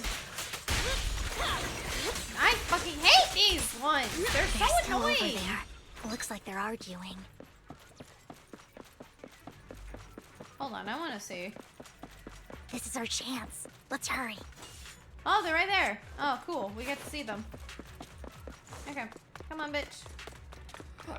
Excuse me. Thank you. No matter who has the sacrifice core, Hartman or the Exaltists, it would be really dangerous. Here we go. Hand over what's in the box. Oh, hello. Or we do this the hard way. You sure talk big, little girl. Let's hurry and secure the sacrifice core. My turn. Lord Vathan, the box is empty. So Hartman never kept the core here to begin with? How did you even find your way here? Where's the core in the box? What did you do with it? You call this keeping the sacrifice core safe? Just as everyone stands confronting each other, a voice comes from behind. Who is she? Vivian, it's been ages. Dina? Dina! Oh my, you actually remember me. So sweet. Look at you, thriving. I thought you'd totally forgotten about our past. So, tell me, Do you ever dream about the people you've killed? Are they crying in your head all night? Back then, I had no idea. You had no idea? While you were soaking up all that love from your daddy and everyone else, you had no idea what was going on? I wasn't... Lady Dina, Miss Vivian didn't actually... Camille, when did I say you could meet up with Hartman today? I just wanted to make sure the sacrifice core is legit. I was worried Hartman might try to pull a fast one on us. Really? So loyal. I thought you'd be more like the old days. Just a few words from Vivian, and you'd be plotting my demise. Just like what you did with Father. I won't, Lady Dina. Don't even think about betraying me, Camille. You owe me for what went down back then. However, I do understand your worries. This core, it's fake. No way! I got this straight from Hugo! It can't be fake! How can you just claim it's fake without any proof? Ugh, seriously? Dina approaches Hartman and coldly inserts the core into the open wound of one of his subordinates. The guy collapses to the ground screaming. Dina wipes her hand and casts a look of disdain. The sacrifice core can max out the ether particles within human bodies in no time at all. But look at your little subordinate. How uncouth. He's making noises like some animal. Can you shut him up? So annoying. The masterpiece Father made for the creator isn't this worthless piece of junk you're holding. Oh my god, it is a cult. So, the real core is with Hugo. Vivian, where do you think the sacrifice core is really at? I don't know. If I knew where the real core was, I'd destroy it without a second thought. Dina, you understand what the sacrifices are. And you know those who were blessed should not have to endure such horrors. Oh, they shouldn't have suffered those horrors. Weren't you the one who decided if they'd be blessed or not? If it weren't for your tears, how would they have encountered such misfortune? How self-righteous, Vivian. Their fates were in your hands. It was you who brought disaster on them. Landon just needed an excuse. He needed someone to blame. Whether I shed tears or not, he'd treat living beings as mere subjects for his sacrifice experiments. Dina, you know all of this. Landon even went so far as to sacrifice you. Shut up, shut up, shut up! Father did it for his great cause. Vivian, why do you always mess everything up for me? Everything! You did it before, and now again! You just had to ruin my plan. I was so close to fulfilling Father's last wish. If you don't give me the sacrifice core, be prepared to become food for the ethereals. I told you I don't have the sacrifice core. Otherwise, I would have destroyed it already. Lord Phaethon, find the right moment to retreat. She can be quite unpredictable when her temper flares. Oh, really? You don't have it? Then I suppose there isn't a reason to keep you alive. As Dina finishes her words, several explosions erupt, followed by tremors in the ground, signaling a rapid approach of numerous ethereals. In a panic, Hartman rushes to the car he summoned, taking Camilla and Dina with him. Oh my god. More ethereals are coming. Oh, that's fine. We should be fine. I got Jane Doe. No escape. We're good. Too many. No chance to get out of this. What's up?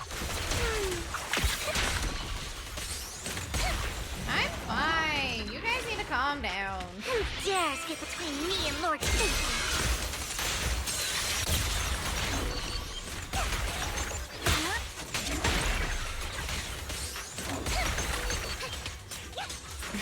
Here's a taste of the abyss.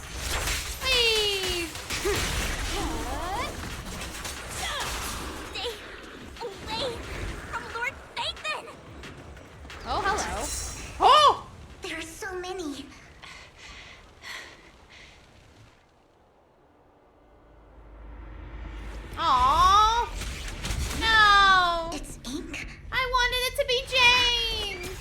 this chick. Shun Palace, good fortune, closed gate, safety. What? An evil miasma gathers here. Another place of conflict. Oh shit. If you wish Philip, to avoid cover your disaster, eyes. then head southeast. Uh-oh. Now. Thank you. Uh-oh.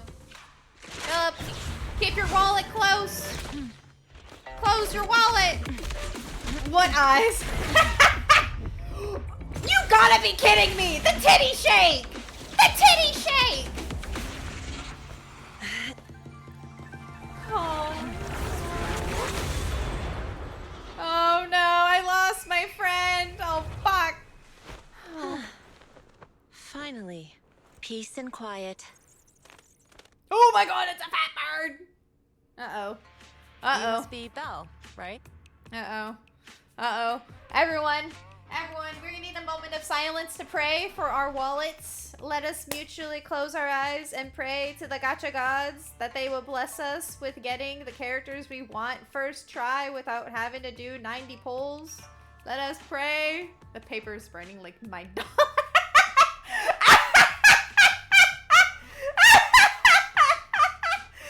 Oh, fuck. Beautiful. Mayflower mentioned a special partner might need my help. Can I ask, who are you? I'm the 13th generation master of Yunque Summit. You can call me Yishuan. Oh no, more Chinese lips. Fuck, it was already hard enough with Yuen and Jingyi. Mayflower passed along your info, and I was curious what kind of person you are, so I came to see. At first, I thought it might be a hassle, but your energy feels really calming. Quite nice, actually.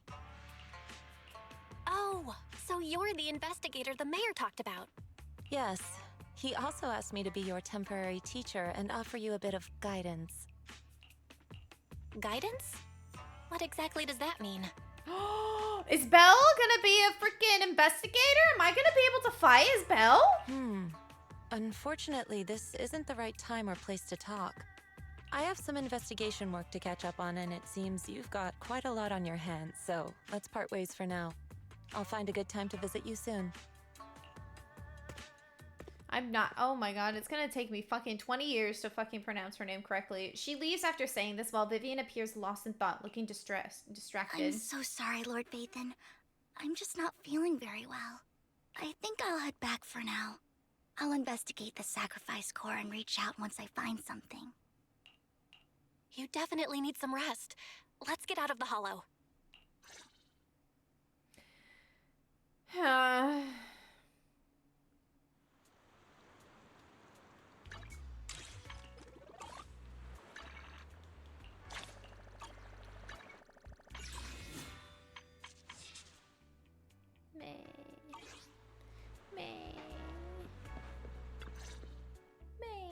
Lord Vathan, are you going to rest now?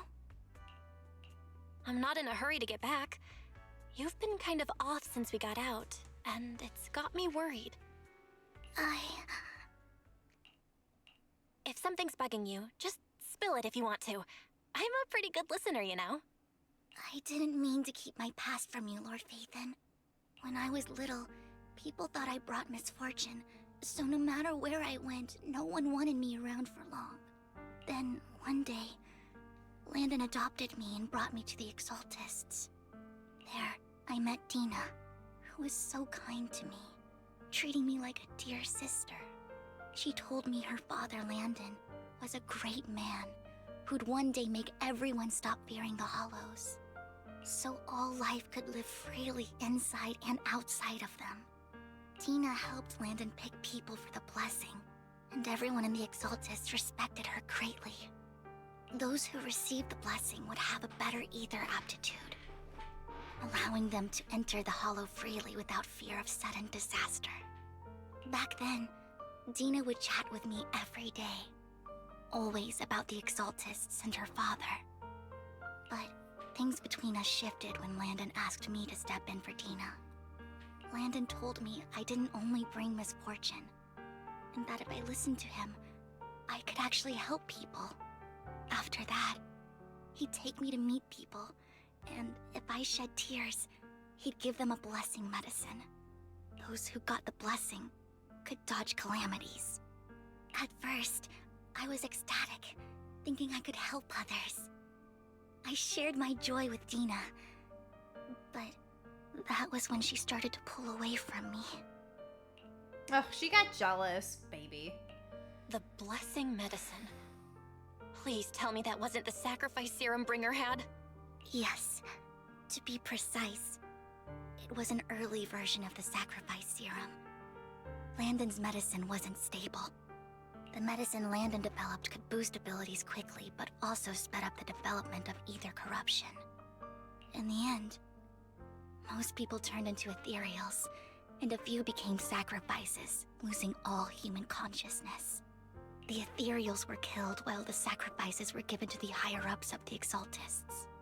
The Exaltists wanted the sacrifices to hold human consciousness, so Landon's medicine was seen as a failure, and he gradually lost influence within the Exaltists. One day, I saw Dina, and tears streamed down my face. In a bid to save his reputation, Landon decided to let his own daughter receive the blessing. I had always thought that getting the blessing was a good thing, until I saw terror in Dina's eyes that day. That evening, I broke Landon's rules for the first time, and followed him out of the Exaltist's residence. It is a cult. I trailed him to the Hollow, where I witnessed someone who had been blessed becoming corrupted. In the end, that person became an ethereal. Then, without hesitation, Landon killed him. Before Landon returned, I went back to the residence and snuck into his study. And there, I uncovered the truths I just told you. And just a few days later, it was time for Dina to be blessed. I wanted to save her and stop anyone else from getting deceived. So, that day, I told everyone present that Landon should be the one to receive the blessing, not Dina. At first, Landon argued, and no one believed me. But, in front of them all, I looked at him and let my tears fall. Vivian starts to recount what happened that day. Lord Landon, please accept the blessing. Vivian, you... Why won't you accept the blessing? Were you lying to us? Ungrateful fools! You have no use anymore! Liar! Run! Run! Dina! Dina, wake up! We have to go! Vivian? What's happening? Listen to me! Lord Landon's so-called blessing isn't...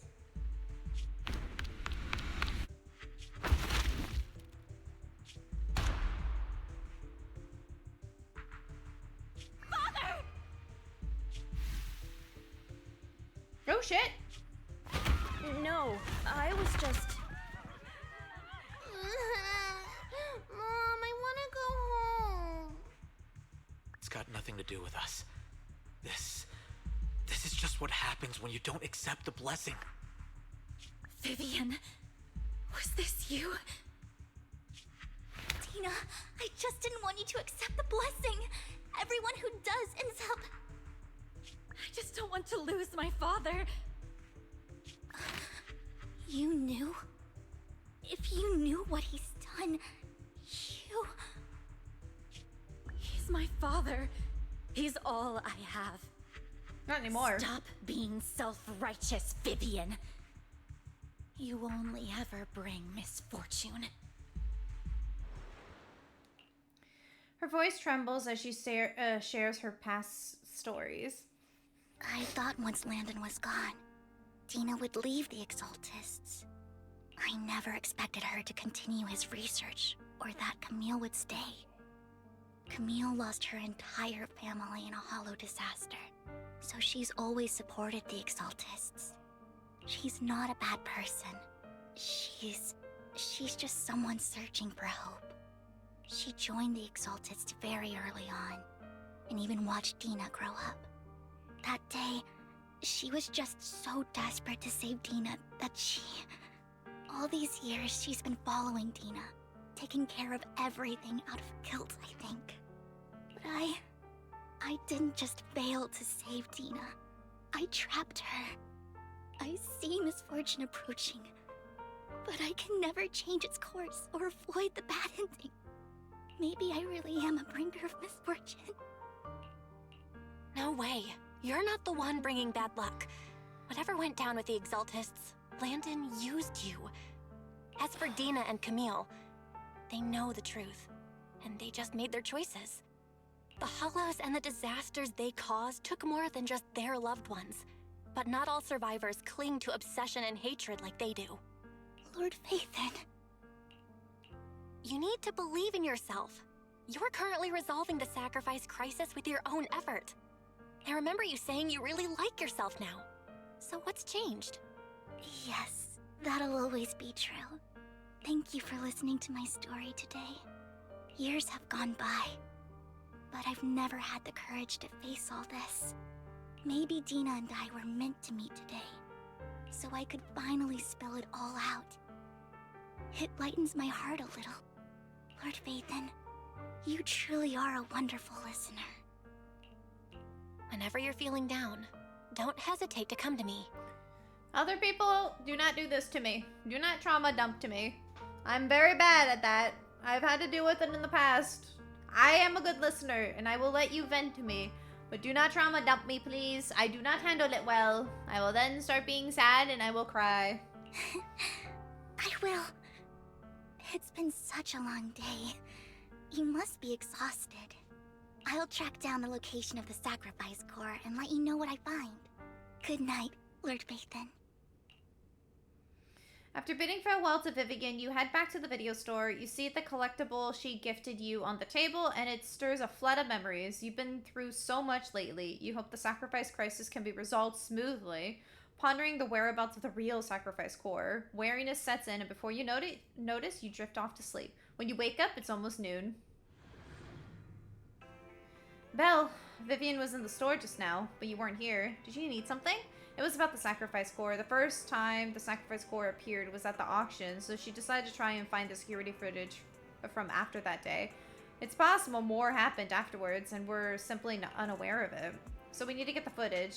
We may gain new clues. Belle, if you have some time, head to Lumina Galleria and meet up with Vivian. Go now. Let's go!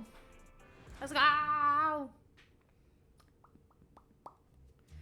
Earlier, Vivian exchanged information with an acquaintance in the auction house lounge. Shawl, I didn't expect you to be working here. Perfect. I was just covering someone's shift. The fuck is she doing here? She's a terrible worker. The screening here is super strict, and I was afraid the supervisor would realize I was new and subbing for someone, so I hid in the control room during the supervisor's inspection.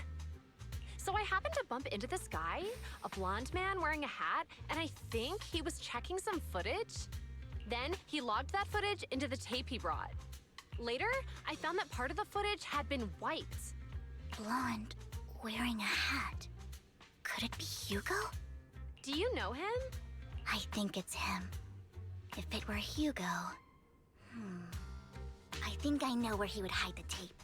Thank you, Shaw. You were a big help. Great! You also helped me a lot when I started working. I used to make mistakes all the time. If it weren't for you cleaning up my messes, I would have been fired ages ago. So I'm happy I could help you too. All right, go ahead and do what you need to do. We'll catch up another time. After saying goodbye, Vivian leaves the lounge. Lord Phaethon, you're here! Someone I used to work part-time with just so happens to be covering a shift at the auction.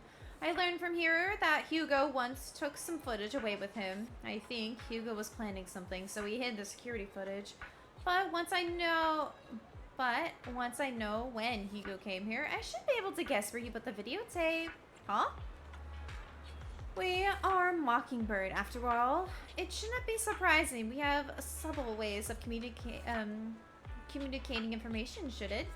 Once on a mission, we couldn't use communicators. So Hugo trained a few birds and put trackers on so we could communicate but after that mission ended, we left them roam free.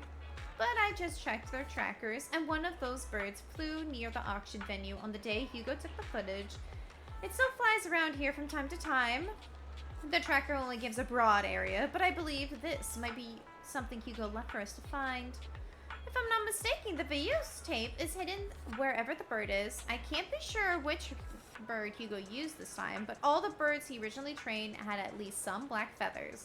Lord Phaethon, let's split up and search the areas. If you see a bird, send me a picture of it and I should be able to recognize it. Alright, let's go!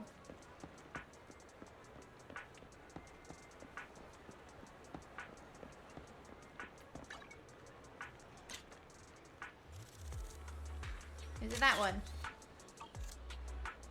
A soft and sweet ball of puff. It's hard to imagine these birds Hugo would choose for a mission, but it does have black feathers, so maybe this is it. Either way, you might as well take a photo and send it to Vivian. After sending the picture of the panda-colored chonk of a bird to Vivian, you get a negative answer. Let's keep searching elsewhere. That's a freaking bamboo, so we're not gonna do that. Fuck you, Sage and Emerald.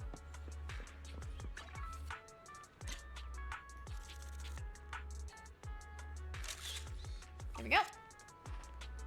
Black crows in dark alleyway. Seems a bit cliche, but this is really a good place to hide something. Let's take a photo of this crow and send it to Vivian. After receiving a photo, Vivian quickly responds, "That's the one!" She quickly comes over. That's the one. It's all thanks to Lord Phaethon we found them so quickly. If it's here, then Hugo must have hid the tape along with these boxes. You look through the boxes and find the recording, but it's been damaged. After discussing with Vivian, you decide to head back to the video store together to repair it and check the contents before making your next move.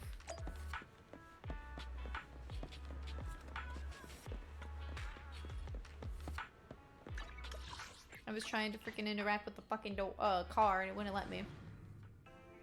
Alright, let's go. Ferry repairs the videotape and you watch the recording. The content leaves you shocked. It's a conversation between Hugo and Camilla. If I'm not mistaken, you and Vivian share the same goal. Silence is no good for negotiation.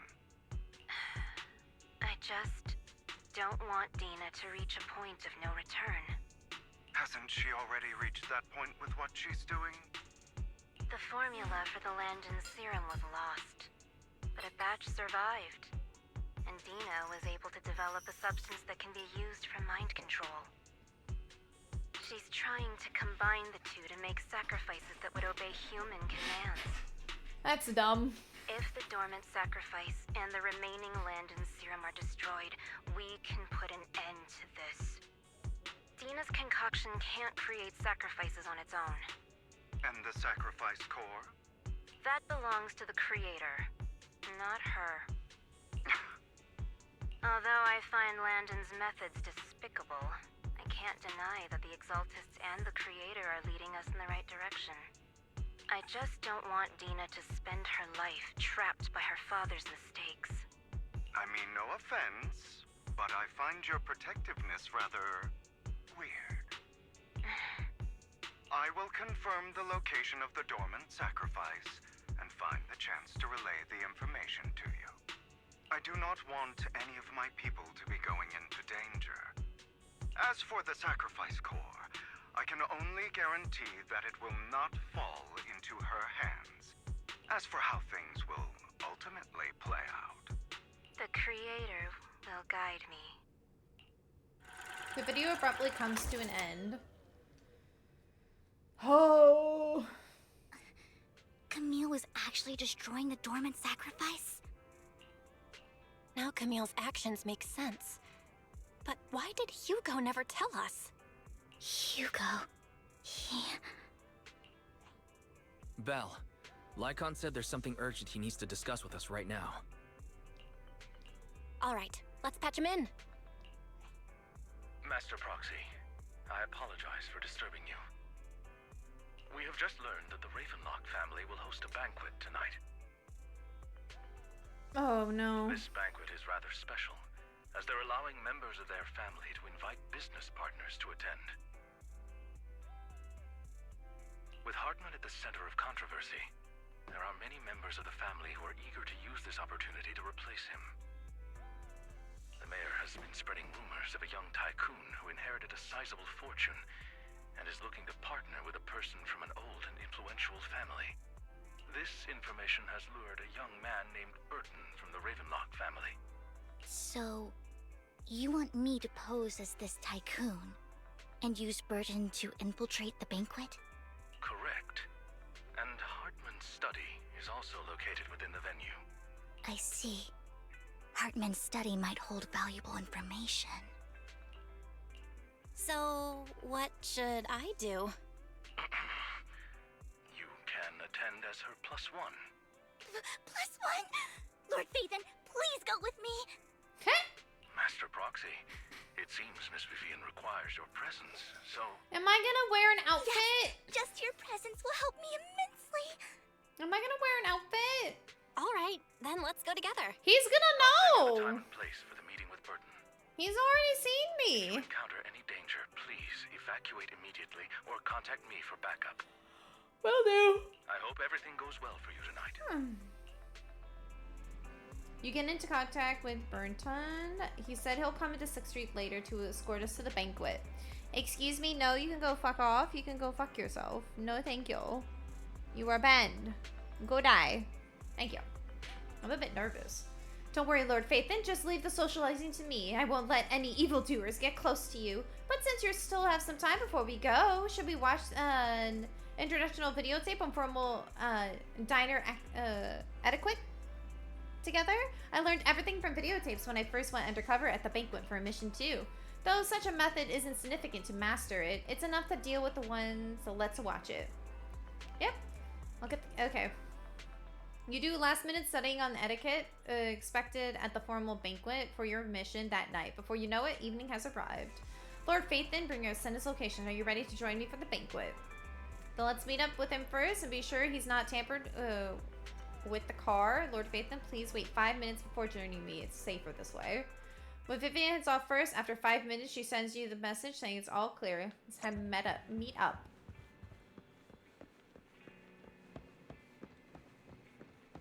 Bye, guys.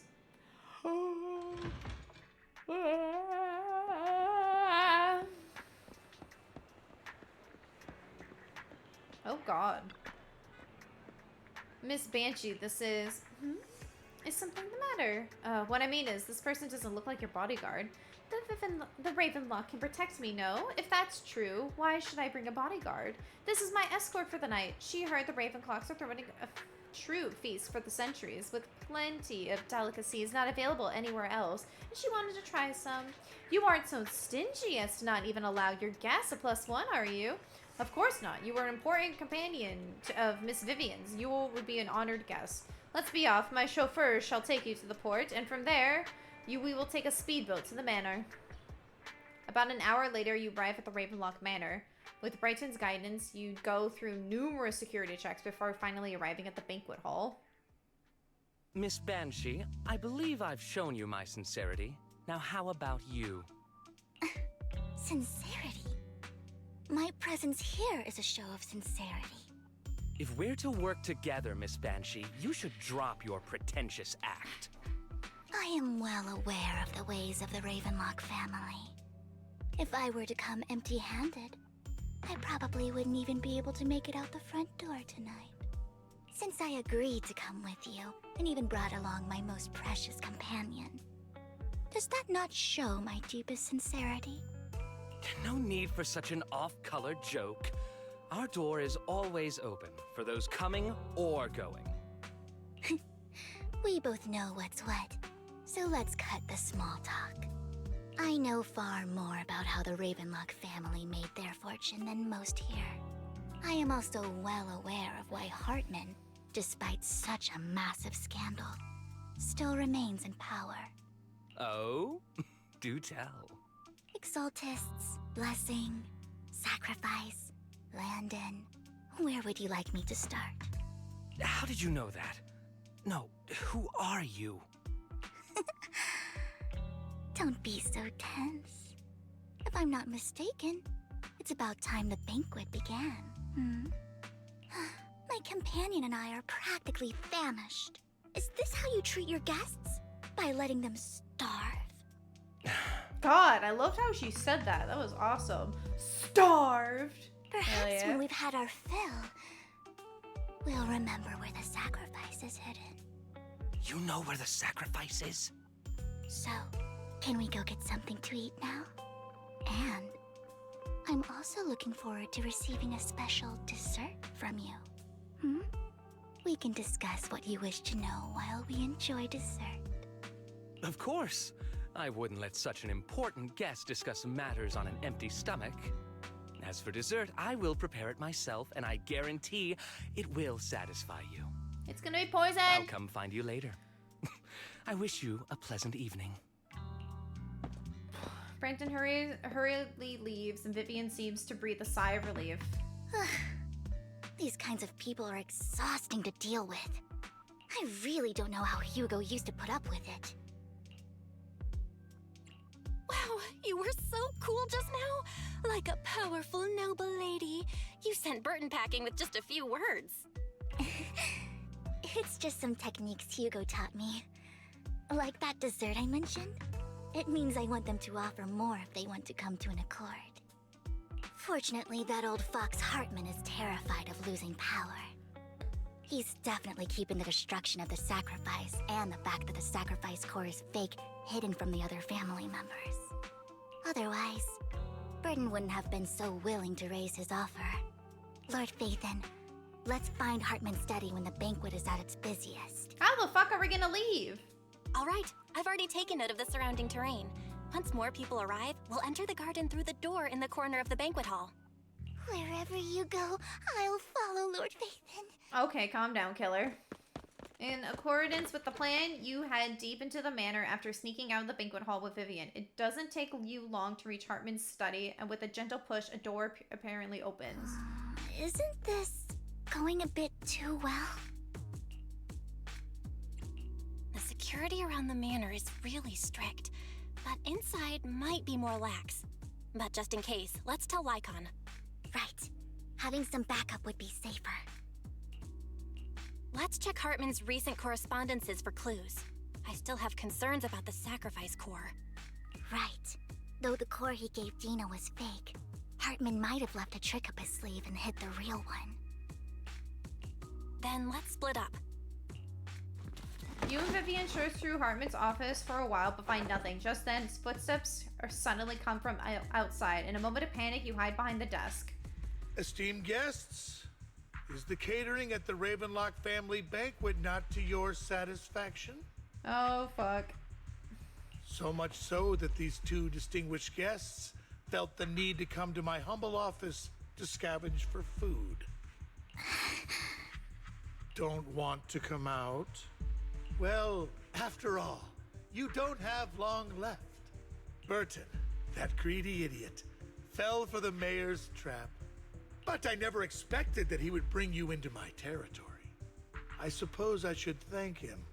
Otherwise, I would have had to go to great lengths to eliminate you. Vivian, Phaethon, give Hugo my regards.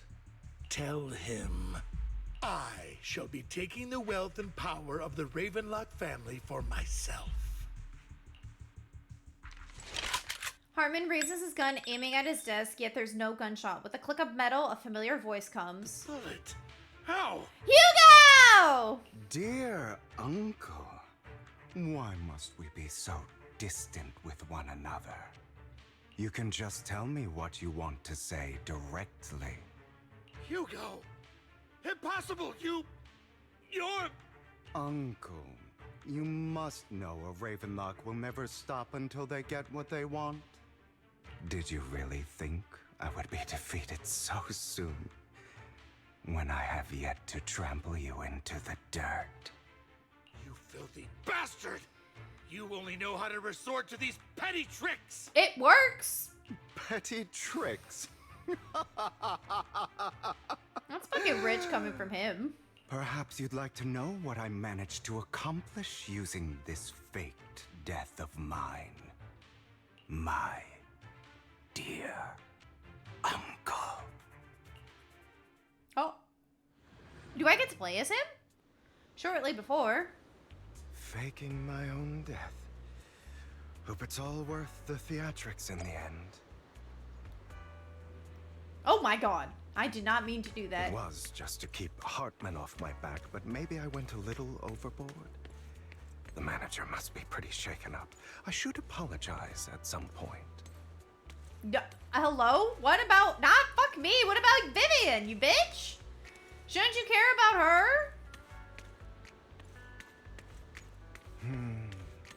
Guess I'll also bring Lycon along. He's my partner in crime, after all. Hey, bud. You're late. So strict. Spare me a moment to catch my breath, will you?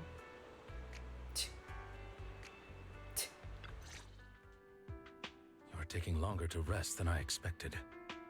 Lycon, you think too highly of my physical capabilities. Well, thank you for your cooperation.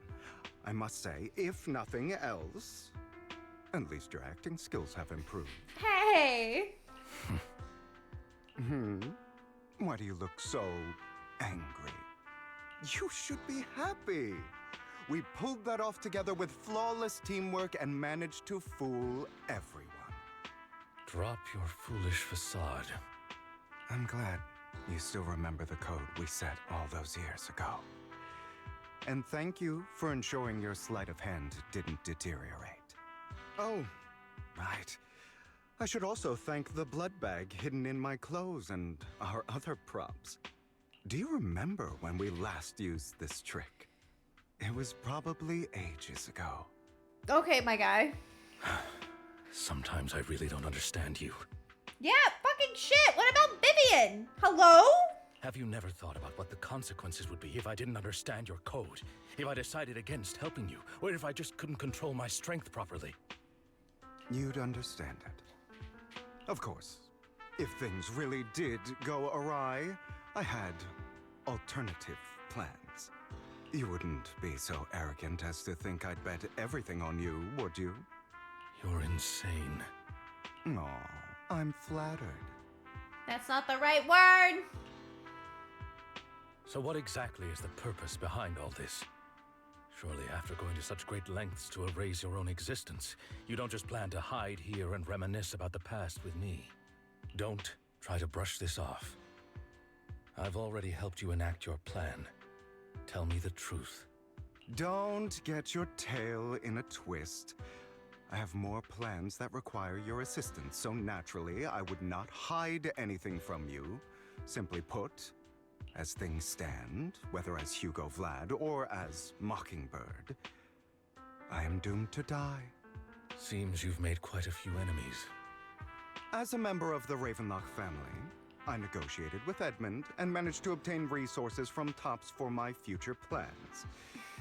I also confirmed what attitude they held toward your master, the Mayflower family. Meanwhile, I used my identity in Mockingbird to strike a deal with Hartman and gather information on their collaboration with the remnants of the Exaltists. That's where I got my intel on what Bringer left. Oh, by the way, the crime declaration letter that your dear mayor received, that was also sent by yours truly. Jesus. He's probably figured that out by now, right? Though I'm not sure if he told you. The mayor learned about the sacrifice attacks through his own means, but lacked an opportunity to take action. That warning letter was precisely what he needed. You aren't hopeless yet. How delightful. In short, I'm more well-informed than your lot because I get around, dealing with all these different important figures. Dude, he's like me, for real, for real. You always overplan everything, because if one plan fails, you just have the other one. Always think that anything and everything you do would end up failing at some point in some way. When I first was working at my job back in California, when I was left alone at my store, I literally thought to myself, fuck, what if the store gets on fire? Fuck, what if a shooter came in? Fuck, What happens if I get robbed? And you know what? Nothing happened. Because I overthought and I over-worried. I am what we call a worrywart. Through and through. Everything and anything I do, I will always anticipate something going wrong. And then it makes me feel great when nothing happens. Is this a good mindset? No. No, it is not. Do not be like me. But can I stop myself? No. No, I cannot. But of course, it comes at a cost. It's only fair. After all, you can't hide the smoke from a wildfire. Rather than trying to carefully tame it and risk setting yourself alight, it's better to let it burn free. When I helped you put on your little act, killing you in front of everyone, you left the sacrifice core to Hartman. That was intentional too, then? Oh, yes. And it worked like a charm, didn't it? Now no one cares for me anymore, and all eyes are on Hartman. A perfect situation for keeping the Ravenlock family in check while dealing a cutting blow to the Exaltists behind them. Another crucial point is Vivian and Phaethon. I must sever any ties they have with me or Mockingbird. Although I feel bad for Phaethon about what happened, but it had to be done. That's the only way they would be safe, allowing the plan to continue. I noticed that you never turned your blade toward Master Proxy. So, those words you said back then were also... I will bloody my hands. I will carry the weight of my sins. I will become the Abyss. Obviously, it was all an act. My acting has always been impeccable, as you know. Hugo, you're taking such a tremendous risk. Why? Would you believe me if I said it's for justice? But unfortunately, it's not. I want revenge on the Ravenlock family.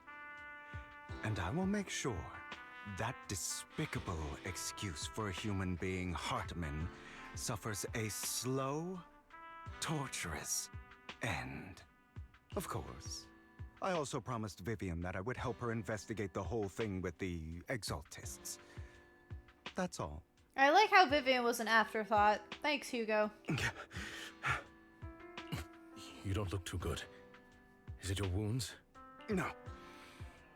This is the first problem I plan to resolve.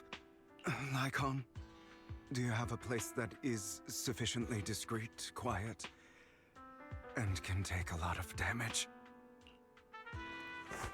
Lycon leads Hugo to a small warehouse in Port Alphys. Hugo looks pleased with the place. After scanning the area for a moment, he sits down on the chair, pulls out some rope, and ties himself up. What exactly are you doing? Don't look at me like that. If I didn't have to do this, I wouldn't. Hartman recently obtained a bizarre substance, most likely from those crazy Exaltists. After use, it allows control of the victim's mind. To some extent. You were dosed with it? To be more precise, Lycon, I deliberately allowed Hartman to put this drug in my cup to facilitate our previous collaboration. Hugo tells Lycon of what happened back in the private suite when he was negotiating with Hartman. The only reason Hartman agreed to work with him was because of this, because he had drugged that red liquid. After that, every time Hugo and Hartman met up, the latter would always add a small dose of that drug into Hugo's cup and then ask questions, admitting to glean information. After finding out about it, I quickly found someone to help analyze its composition. The good news is he gave me a very low dosage, perhaps because he was afraid I might notice. There's a different medication that can delay its onset, preventing me from actually being under his control. I simply need to put on a show in front of my dear uncle. The bad news is that currently there is no antidote. When I delay those effects, however, they will accumulate and erupt when my body reaches its limit. It may even break my mind. And that's exactly what's happening now. I need to endure those accumulated consequences. So, I will lock myself in this room for however long that takes. I've tied my limbs to prevent me from smashing this place or accidentally hurting myself. Anyway, after you leave, do not open this door, no matter what you hear. I recommend seeking professional medical assistance. This is advice I received from a doctor. Or are you saying you don't believe I can make it? So, Icon, come find me here at the scheduled time. All you need to do is smile and await my victory. Jesus! What if I want to stop you? You know you won't succeed. You never have. And you never will. Well, time is short. Let's begin. I understand. Don't die, you stupid bastard. Hell yeah. You tell him. After who knows how long, after enduring seemingly endless pain, Hugo finally awakens. The ropes that bound him to come undone. Though he did not know when that happened, Hugo checks himself over. Thankfully, he hasn't injured himself that badly while he was going crazy. After some time, Hugo straightens out his attire, tightens himself up, then opens the warehouse door. Is this because the side effects haven't worn off yet? Oh my god. Lycon's late. I'm surprised. Oh shit. Or is something wrong with time itself? He's hallucinating. Looks like someone's over there. Might as well go ask. Where the fuck am I? It's all your fault. Why were you born with those eyes? If it weren't for you, I wouldn't be in this mess. I had it. I endured it for so long, all these years of planning. I was so close, he already agreed. You, go and beg him to reconsider for me, okay? Tell him you'll do anything. Tell him to take me back. No, he won't want to see you now. You can't go and see him. Mother. It's all your fault. Oh. I wish I had never given birth to you. The woman's face is distorted with hatred, as if the person before her is not her child, but an enemy who destroyed her future. She blames all her misfortune on this innocent child. Everything will get better if you just die, right? If you die, he'll come back. We'll have another, more perfect child. One who will inherit the Ravenlock family bloodline. Then I'll be able to escape this pain. So, Hugo, for the sake of Mommy's happiness, just die, okay? Jesus! She raises her hand to reveal a pair of scissors, the tip gleaming with chilling light. She thrusts the sharp object towards Hugo's paler eye. Then she suddenly vanishes, as if she had never existed at all. So, I wasn't awake yet after all. That's because you don't want to wake up again. Who are you? I am you. Hidden deep within your heart. Your most true self. Dude, that fucking Bang Boo is freaking sick. You want to kill her, don't you? Your so-called mother. Every time she beat you without reason, when she tried to gouge out your eyes, when she sold you into that hell, laughing all the while. You wanted to be the one to end her life. Why not admit your hatred? As you are, you can hunt her down and make her pay for the living hell of a childhood she made you suffer. Yes, I hate her. I hate her because she was foolish and shallow, greedy and stupid. I hate her because she doesn't deserve to be a mother. She did everything she could to try and get into the Ravenlock family, believing she could live a life of luxury without having to do anything and never realizing she was a pawn, discarded from the very beginning. So she chose to blame me. Blame me for my heterochromia. Blame me for my very existence. But I won't kill her, because I know it won't change anything. She was incapable of loving me, just as she is incapable of loving herself. Have you been brainwashed by that dog? Bark. Keeping up the act of being some magnanimous and forgiving fool? Don't compare us. I've simply come to understand love or hate. I make my own choices, and they have nothing to do with anyone else. She sold you to the Ravenlock family for a huge sum of money. She used that money to start a new life without you. While she was indulging herself, you were going through hell in the Ravenlock Manor. Does it not torment you? Do you not feel the hatred? Do you not want to demand answers? Kill her. Only by killing her can you be truly free. For a long time, I thought the same way. But now, well, I want to make a different choice. Stop lying to yourself. You never had a choice.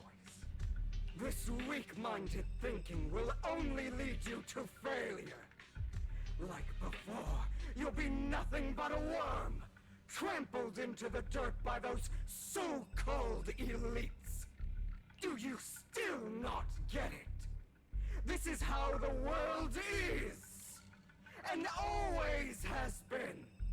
Hesitate and you'll be the victim. If you don't grab your knife first, you'll end up being on the other end of the blade. If you want to change anything, you must first become the one who makes the rules. So edgy. So edgy. Just like that woman. The only reason she could treat us that way was because we were weak. We were a child. So listen to me.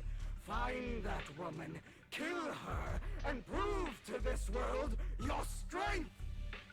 It's what she deserves. Why forgive them? They don't deserve it. I'm not forgiving them. Or rather, I don't care about them. They don't even matter, at least not yet. You know, perhaps the person I hate the most, the one I truly cannot forgive, has never been someone else, but rather my weak, powerless past self who could do nothing but hide inside a closet and cry. I hate myself for having neither the strength nor the courage to resist. I hate myself for begging for so-called familial love, even after being treated so terribly. I hate that despite the pain of my wounds, I still hope to receive the carrot and not the stick. Huh? What does that mean? What does that mean? Is that a saying? Or is that related to Zenless? Huh? And that means you. Correct. So, I forgive you. I forgive myself. You'll regret this, fool. Your pretty words mean nothing. You will ultimately return here to me. I After an intense bout of dizziness, Hugo awakens in the dark warehouse. The ropes that bound him have come undone at some point. Hugo takes a deep breath of the damp air and stands up. Hugo straightens out his attire, tightens himself up, then opens the warehouse door. I see. This is still an illusion. I wonder who's going to show up this time. The fuck? Why is it at Port Elpis? Brother! Uh-oh. Hugo, let's play hide and seek. Uh-oh. I'm already hiding. You'll find me, right? Like you always do. Uh-oh. Serena. Oh. I was just assuming it would be up there.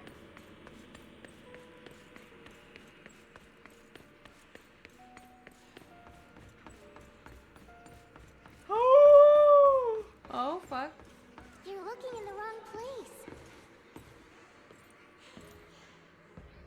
I found an even better hiding spot this time. Harder to find than any place you showed me.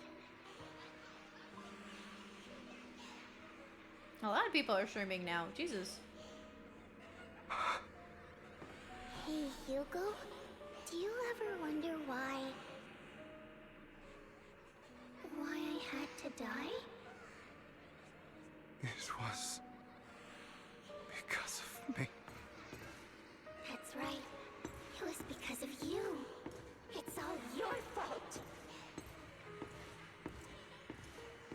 If only you didn't exist, I wouldn't have had to suffer. Oh, God. He was so calm and collected, and now all of a sudden he's fucked.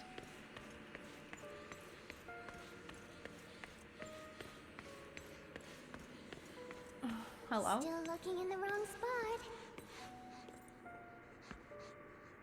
I can't believe you still haven't found me after all this time.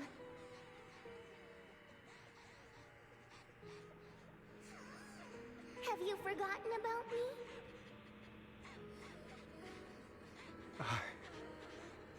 I haven't forgotten. It's okay. I'll forgive you. I'll still be nice to you, just like before. Jesus fucking Christ. I was the only one who was ever nice to you, wasn't I? Yes. Then tell me, why do good people always suffer? Okay, there we go. Why is kindness always punished instead? Tell me, Hugo, why? I don't know. Your family's crazy. Hugo, are you lost? Go back the way you came. I left you a surprise there.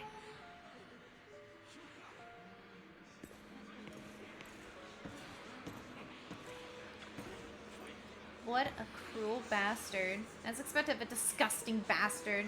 Lady Serena was nice to him, yet he...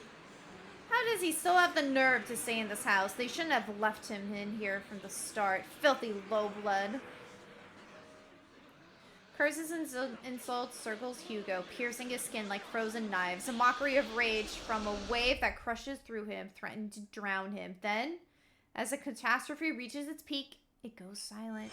The air seems to congeal in a silence, deep and oppressive. It's as if time stood still, with only his rapid heartbeat echoing. I told you that you would eventually return. We meet again, my friend. I told you, I am you. The side of you that you've always tried to deny existed. Yeah, an edgelord. Of course. I know. This time it's about Serena. Right? Yes. Your half-sister. And the only child in the Ravenlock family who was kind to you. Unfortunately, it was her kindness that led to her untimely death. It was my fault. I don't like the way you blame yourself, because that means I'm to blame as well. And I don't think I did anything wrong. Your mother sold you to the Ravenlocks. And your father, he saw your talent and wanted to use you to push the other children into competing with each other. My brothers and sisters wanted to get rid of me from the moment they first saw me. In their eyes, you were no more than a slave. But Serena dared to treat you, a slave, as if you were human. Jesus. And so, she was fated to die. They tried to kill me many times, but I was careful, and they did not succeed. So they killed Serena, who was weaker, an easier target, and pinned everything on you. Serena died in your place. Those cruel brats thought that by reporting this to Father, they could use it to get rid of you, a rival who threatened their positions. Yet, not only did Father not blame you for the incident, he praised you for it. In this world, only the ruthless, cruel, and merciless can stand at the top. And that's exactly what you managed to live up to, no? You found a perfect opportunity thereafter to catch the ringleader of the group who framed you and almost beat him to death. Oh, damn. My hand. Oh, you should have seen the expression on your face back then. Oh, crazed and manic with utmost delight. Jesus. I don't remember that. Seemingly unsatisfied with this answer, the inner demon transforms into him again. Here you go again. Trying to deny your desires. Jesus. Deep down inside, you've always wondered. Asking yourself why these evil people never got the punishment they deserved. Why the world is so unfair. Yep. Don't you want to rip them to shreds? Just like that day when you beat that boy's face into the dirt until he was barely recognizable. His disgusting blood staining your fists.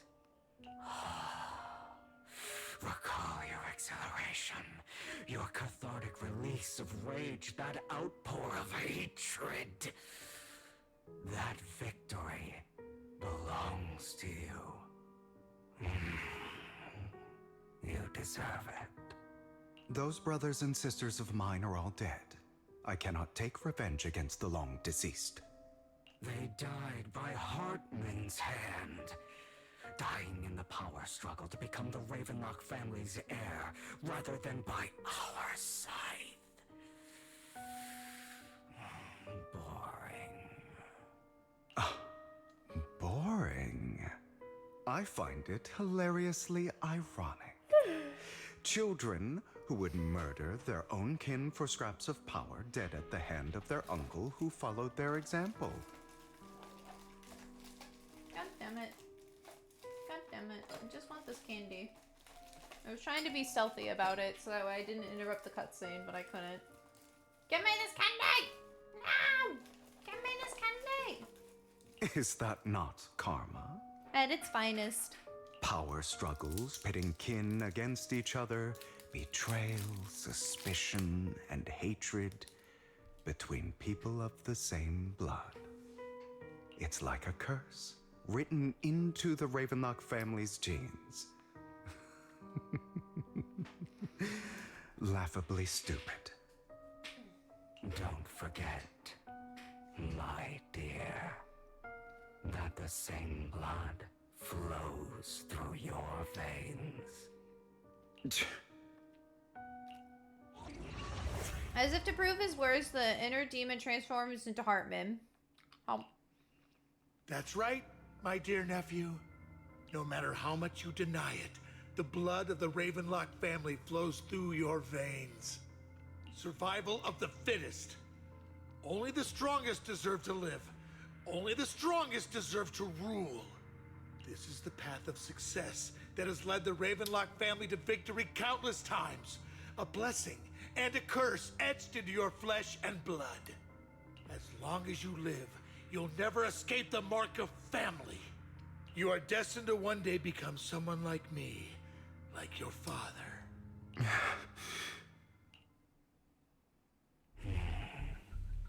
Is that fear I sense? I can see you trembling. Why does the Ravenlock bloodline terrify you so? I won't become like my father. Never. You won't become a failure like him.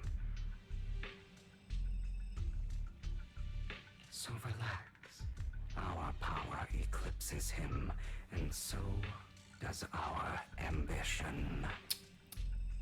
So, do not deny your own desires. Do not resist your own ambition. This is the talent you were born with.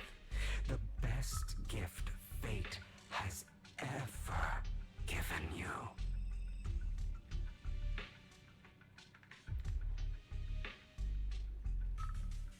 Admit it. Deep within your heart lies a spark, yearning to ignite a raging inferno that will burn everything down. And I am that spark. After intense bout of dizziness, Hugo awakens in the dark warehouse. The ropes that bound him had come undone at some point. Hugo takes a deep breath of the damp air and stands up. He straightens his attire, tightens himself up, then he opens the warehouse door. Lycon. Never thought I'd be this genuinely thankful to see you. It's not him. Seeing you means this never-ending nightmare is finally over, right? Nope. Why did you break our oath? Why did you use me? My eye. And these legs. They were all your fault. You know, you are exactly like your father. I don't want to hear something like that from you. You have no idea what that man, my father, is really like. A person who stops at nothing for their own interests and ambitions. Just like what you're doing right now. And what do you think I'm doing this for? All of this was part of your plan. You knew where the Ravenlock family was going to be, so you set Mockingbird's target there. To seek revenge, you plotted to assassinate your own father, but he was too vigilant, and you failed. After almost being assassinated, your father was furious and locked everyone in the hall, but was unable to find the assassin. And what a coincidence that a hollow disaster just occurred in the vicinity.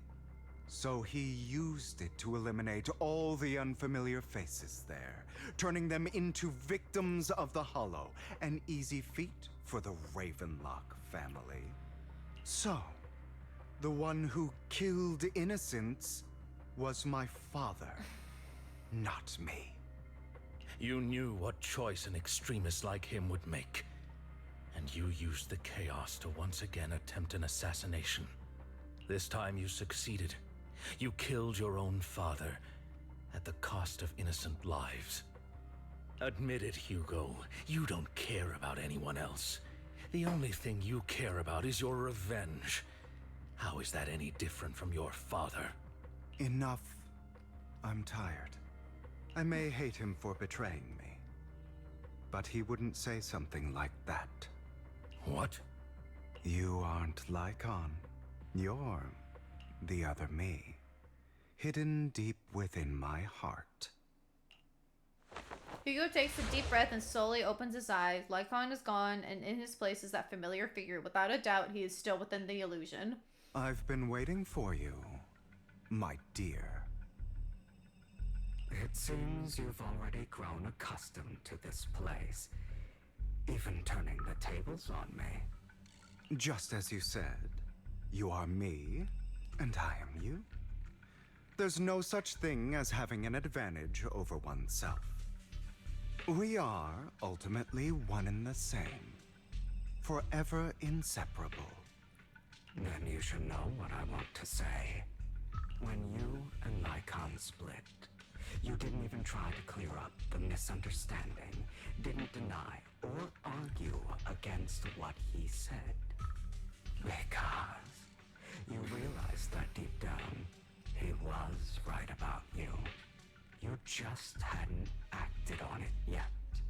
Some people live only to bring more suffering into this world. This is a very long fucking sequence of events. Murder is what brings justice back into this world. For that, I must stain these hands in blood. That's right. Just like what you said before you faked your death. Were those words really just an act?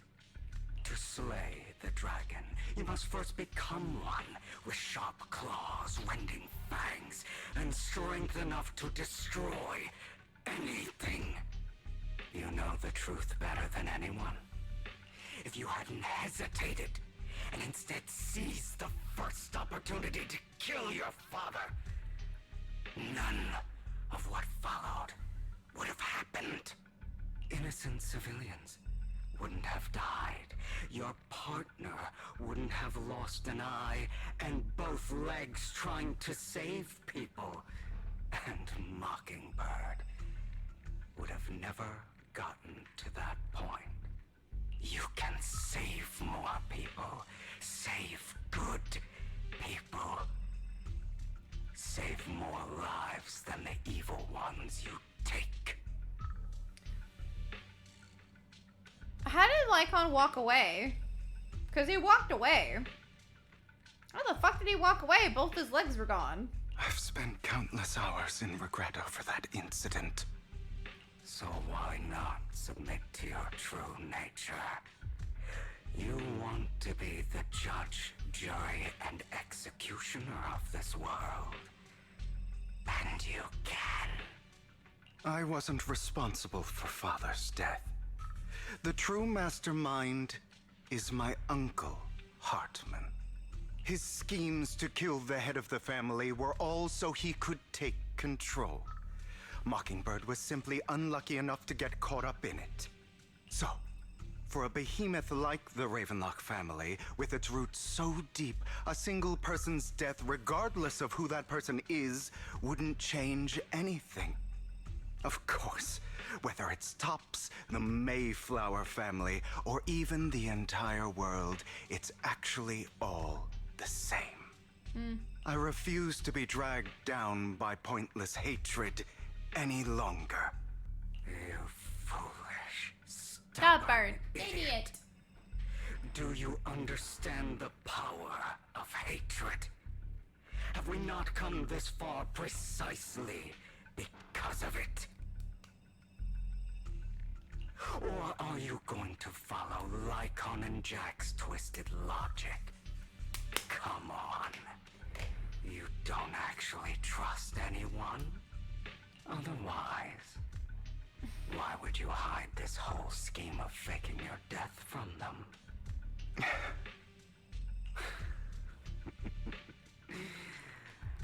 You've built an impenetrable wall around your heart, keeping everyone out. Of course you are right to do so. No one in this world can be trusted. Always. All you'll receive is hatred from your own blood and no love. Suspicion from your companions, and betrayal that comes all too easily. But the most ridiculous thing is that you want them to trust you. You stay silent and long for them to notice your suffering. You yearn for your companion's understanding and trust. Idiot. That's why you are incapable of exploiting them for your own ends. You care about their safety even more than your own. But remember, only the weak need companions. And we are children born from hatred. We are different from them. I will never be like them. And I don't need to be. Come. Let me show you what powers we can wield. Oh. But you are me. And I'll never lose to myself. What? What? What? What? Uh-oh.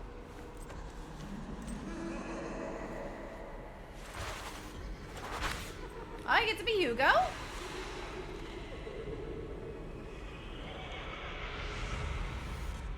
Oh shit.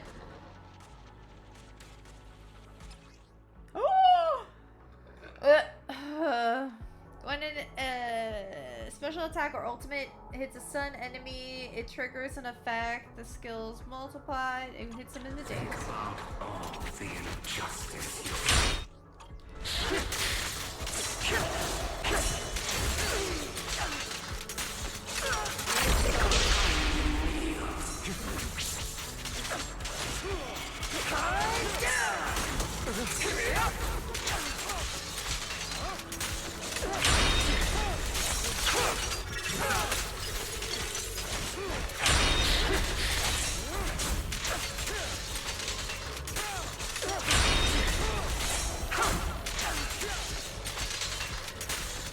You're just afraid to admit.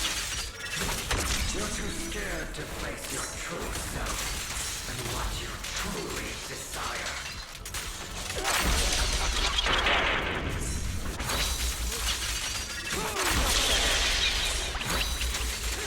I don't know what's going on, man!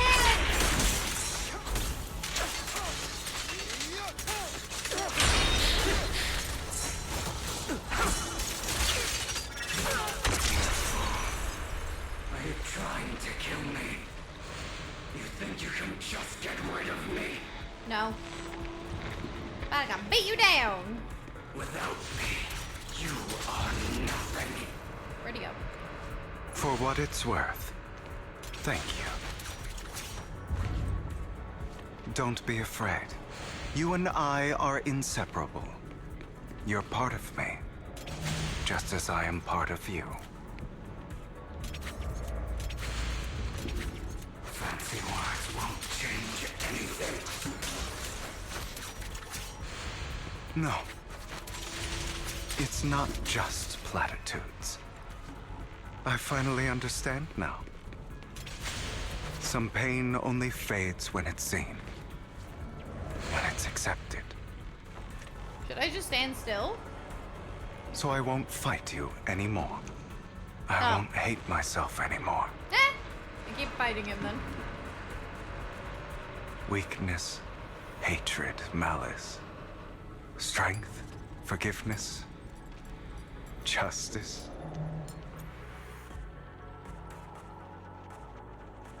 Woo, woo, woo.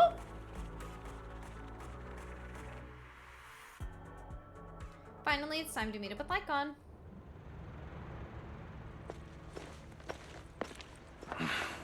Hugo, it's time.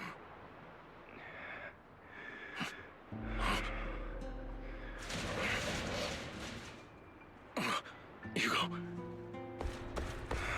Hugo, you... Did I scare you? I made it through.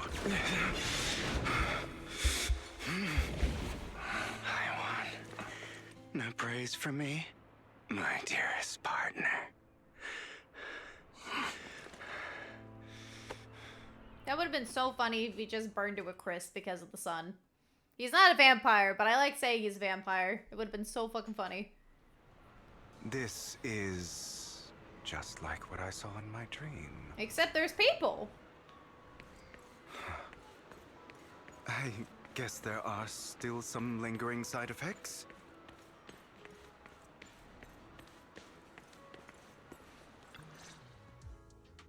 Ah, my former partner. You're still as punctual as ever. Are you sure you're fully recovered? How about we fight? And I'll show you how recovered I am. I refuse to fight someone who is in need of medical attention. Arkham falls silent for a moment, eventually hands over a coin. No, looking at the packaging, it's not a coin, but a familiar chocolate. How thoughtful. I'm touched. Or perhaps is this simply part of Victoria Housekeeping's professional care? I'd rather you not starve to death. Hugo takes the coin. After a moment of silence, he eventually eats it. Not to your liking. I'm fairly certain this is the same kind as before. No. I've just gone too long without food. It feels a bit uncomfortable. What? Either way, thank you. Now tell me, what exactly happened in the warehouse? Just going a bit crazy from... you know what? Were you expecting anything else? But I did have a very long dream. A dream about many things from the past. If I had to put it into words, it would be like giving myself psychological therapy. Jesus. You seem like you could benefit from some too. How about it? Want to book a session with me? Trust me, I'm a pro. Seems you really have recovered. Nope. Well, of course. I'm feeling pretty great right now. Like I could argue with you all day on every petty detail of who exactly was in the wrong back then. I wanted to ask, what you said about Mockingbird before, when you faked your death, was that part of the act? Oh, you mean the part about how Mockingbird has never really changed anything or saved anyone. I didn't expect you to still be so hung up on this. Interesting. After all, it was you who chose to betray Mockingbird. To betray me. You're the one who took his fucking legs! Are we still on this? Just as I said before, I never considered Mockingbird a failure.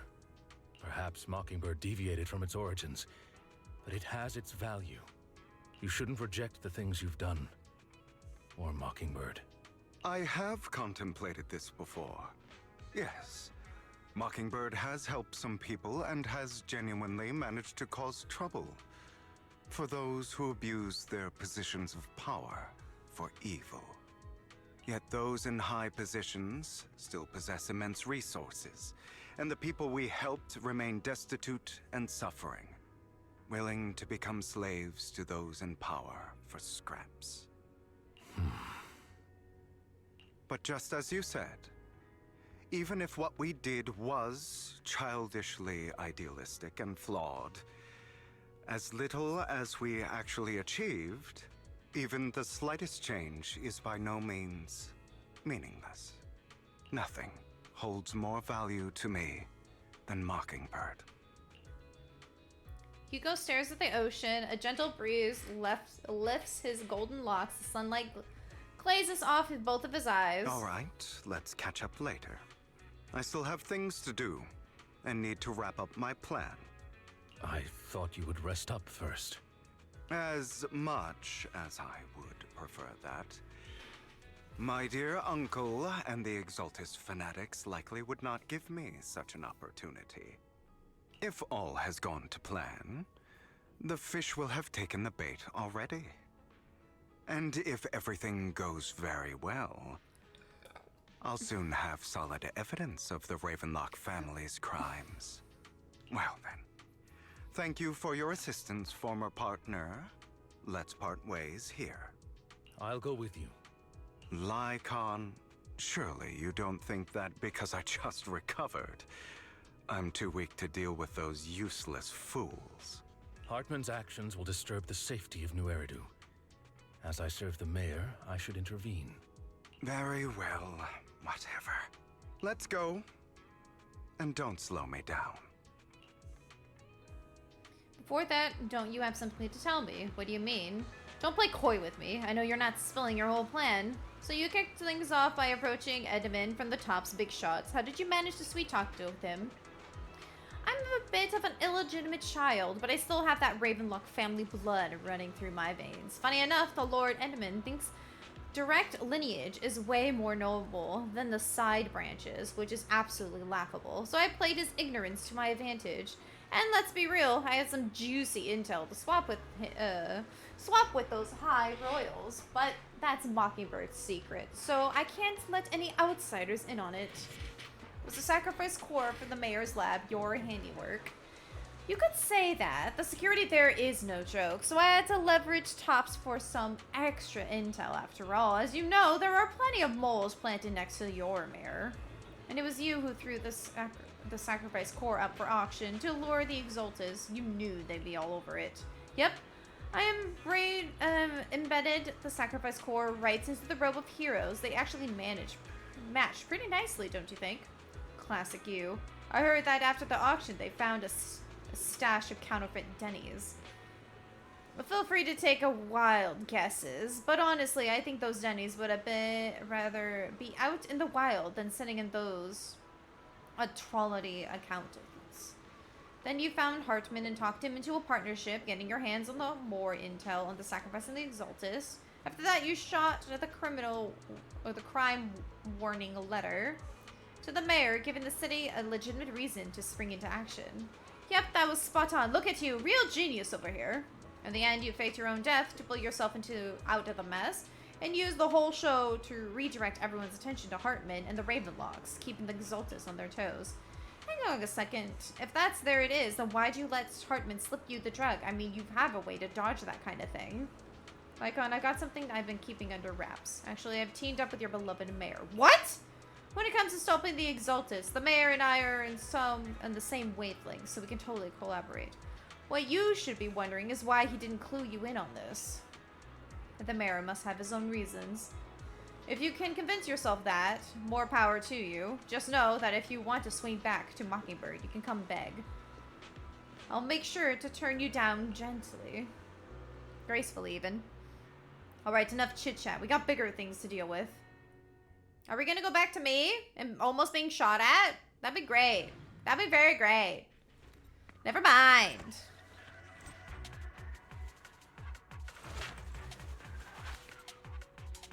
I'm sure you've heard about the missing workers from companies under the Ravenlock family, too.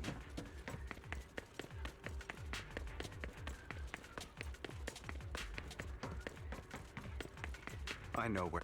Those are Ravenlock's men. The workers with them are the victims who were tricked into going into the Hollow.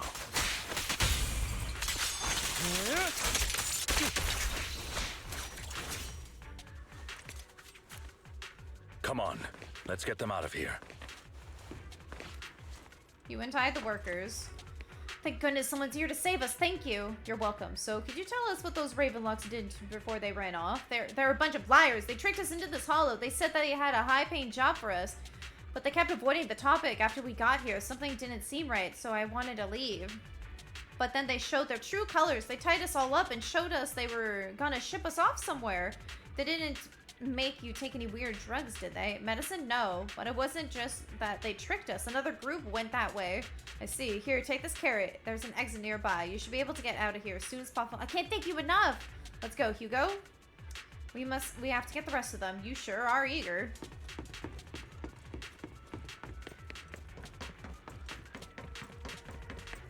Bunch of nobodies. Annoying as hell. Kill them! And nobodies. That's fucking rude. Try.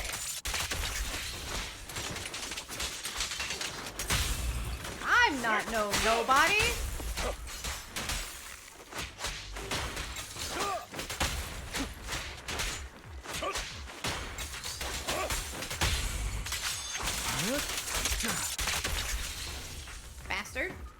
let's go. More workers here. And quite a lot of them. Excuse me while I get this chest. Hey, it's this guy! You untie the workers. Who are you? Your saviors. Thank you. Thank you. I had a bad feeling about the group from the start. I shouldn't have ignored my gut instinct. Did the Rainbow Locks do anything to you? Do anything? Well, we weren't doing as we were told, so they tied us up. Nothing else? Good. Oh, right. There's another batch of workers ahead of us. They should be on the roof. Don't worry, I'll handle it. You should get out of here as soon as you can. Let's continue. Is Hartman behind this, too? Of course. He threw them into the hollow like offerings for the Exaltists. Oh my goodness. To him, those workers are just another resource, no different from the ether his company mines in the hollow.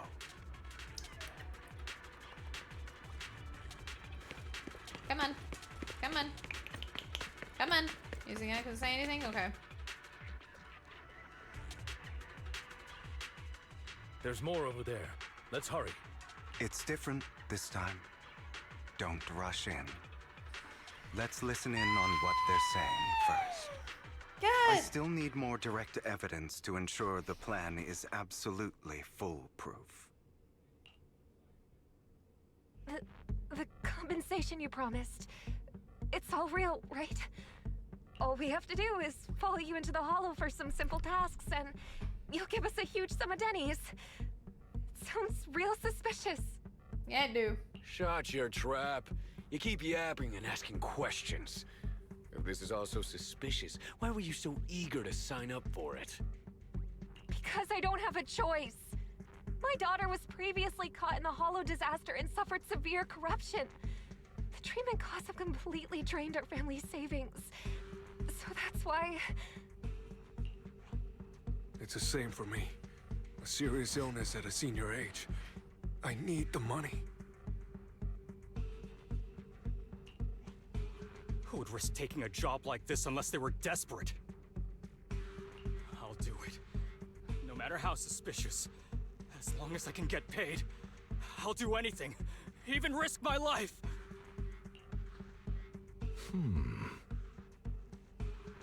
Wait, you people from the Ravenlock family, you're part of a big company in Tops. You wouldn't go back on your word, right? Don't worry, you'll get every denny you were promised. But before we start, you all need to take this medicine first.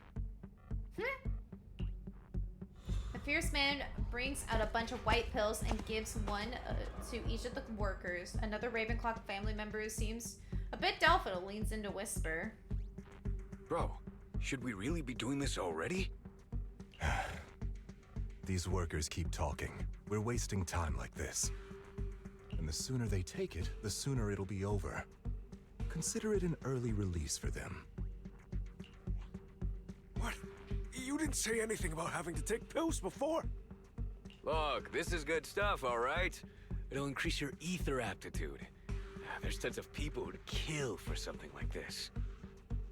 Exactly! You'll be working in the hollow for several hours. This is essential medication. You have to take it before we continue. If you refuse, then you can forget about the job. Of course, you won't receive the compensation either. Lycon, what are you doing?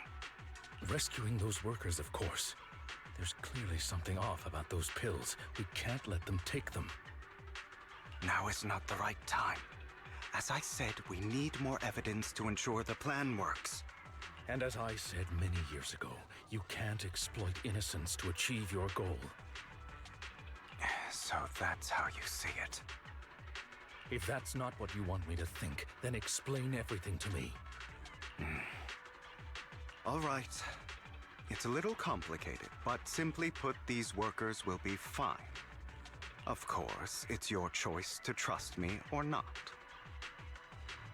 But if you try to rush in, I will stop you. Oh shit. I trust you. Meanwhile, the workers have also made their decisions, except for the talkative worker. Most of them already swallowed the pills. That's when the arrogant Ravenlock family member finally reveals his true nature, saying, "You think I'd let you run?" while forcibly shoving the pill into the worker's mouth. After clearly capturing everything, Hugo lets out a sigh of relief. All right. That's the evidence. Now we can go and beat them into the ground as much as you want. Don't forget, you owe me an explanation. Also, don't overdo it and kill them, even if they're the worst of the Ravenlock family. All right, Your Holiness, Saint Lycon. Nope, that does not age well. Who the hell are you? Why don't you take a guess? Your legs? How are they? To be honest, I think I prefer the way you used to fight. Repent! You had a lot more aggression. Prostrate yourself. I've merely learned to control my strength. Oh, that was sick as fuck! Did you see that? Oh, fuck yeah, that was so cool. The two defeat the Ravenclaw family members. God damn it! Who the hell are you? How dare you mess with the Ravenlock family? Ravenlock. Savor the name while you can, for it will soon cease to exist. What's that supposed to mean? It means exactly what I said. I think this might be good for you. Sever your ties while you can. You still have a chance to walk your own path. The family's honor comes above all else. Is that really what you think? I saw the compassion on your face just now. You're not from the main family, right? That's why you were assigned to these trivial tasks. But in reality, there's no need for you to keep playing this boring game for them. I don't have a choice. From the moment I was born into the Ravenlock family, You always have a choice, if you're willing to act. All right, let's end the small talk here. Hugo delivers a swift chop to the back of their necks of the Ravenclaw family members. Don't worry, Lycon. I didn't hit them too hard, just enough to keep them quiet. How's that? My acting's pretty good, right? As always, a certain someone should take some lessons from you. I'll leave the rest to you then. Okie dokie. Huh? The worker carries the Ravenlock family members away. Now only Lycon and Hugo remain. Okay, now can you tell me exactly what's going on here? I have no fucking clue. As you can see, that worker just now was actually an informant of mine. The pills were swapped out with vitamin tablets. Outside of this batch, some workers have already taken the actual substance Hartman has. But rest assured, the antidote for it is already in development. I found the best in the field to help, and with the data I collected before, we should have results soon. I wanted to ask. The reason you decided to lock yourself in a room and endure the effects of the drug, besides getting evidence, it was also to collect data on this drug in order to create an antidote, correct? It seems you're not completely beyond hope. Jesus fucking Christ! Never mind. This man is not me at all. This is too much for my poor brain to handle. I thought you were just being stubborn. Sometimes I wonder if you know me at all. Fucking I don't even know you! Then I have one last question. Why did you never tell me any of this back then? The truth is, I heard everything. That entire conversation between you and Jack. Oh shit. Before he passed away in that small attic. When Jack called you aside and gave you those warnings. When he told me you might go down the wrong path? That's right. You never said anything. What would I even do? Scream and rage over your suspicions, or get on my knees and beg for you to trust me? You know there's no way I'd allow myself to do such a thing. Besides, back then, even I was confused about myself. Jack, he... It's all in the past. You don't need to explain anything to me. Enough. We should get going. Yeah, fucking If we're what going about to reminisce me? over the past, we should find a more suitable location. Hello? I'm still fucking dealing with. After leaving the hollow, the two arrive at the place with a nice scenery. Nikon? That incident back then. I didn't do it. It was a scheme Hartman devised to take over the family. It was Hartman who killed my father, too. I only discovered the truth long after the fact. I did indeed attack my father, and I thought he was dead. But he wasn't. I couldn't kill him. And even before that, if I hadn't hesitated, none of what followed would have happened. Even now, I still think they deserve death. But I no longer care to personally deliver that fate. They're beneath me. And I have more important things to do. Beneath you. I know we may never agree on that point, Lycon. I once wanted to fight against those ugly truths that defined me, but I discovered that the more I rejected them, the more painful it became. The fuck? So, I could only accept that crazed, hateful, and malicious side of myself. As long as I know I will never become like my father, like Hartman, that is enough for me. You've changed. But I think that might be a good thing. Don't patronize me. You've changed a lot too. I still disagree with Jack's words. And I won't forgive your betrayal. I will walk the path I believe is right. Even if I must tread over thorns and through the mud. Oh. But I will also allow you to walk your own path. Is that a cat crying Lycon. at my door? Is that a cat crying at my door? Is it a mama's? Is it mama's?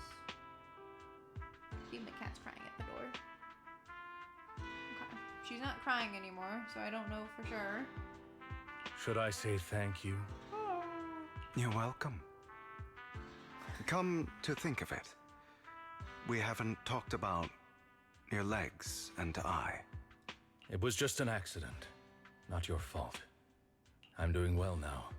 I hope you are too. On the contrary, perhaps I should be the one apologizing. I misjudged you.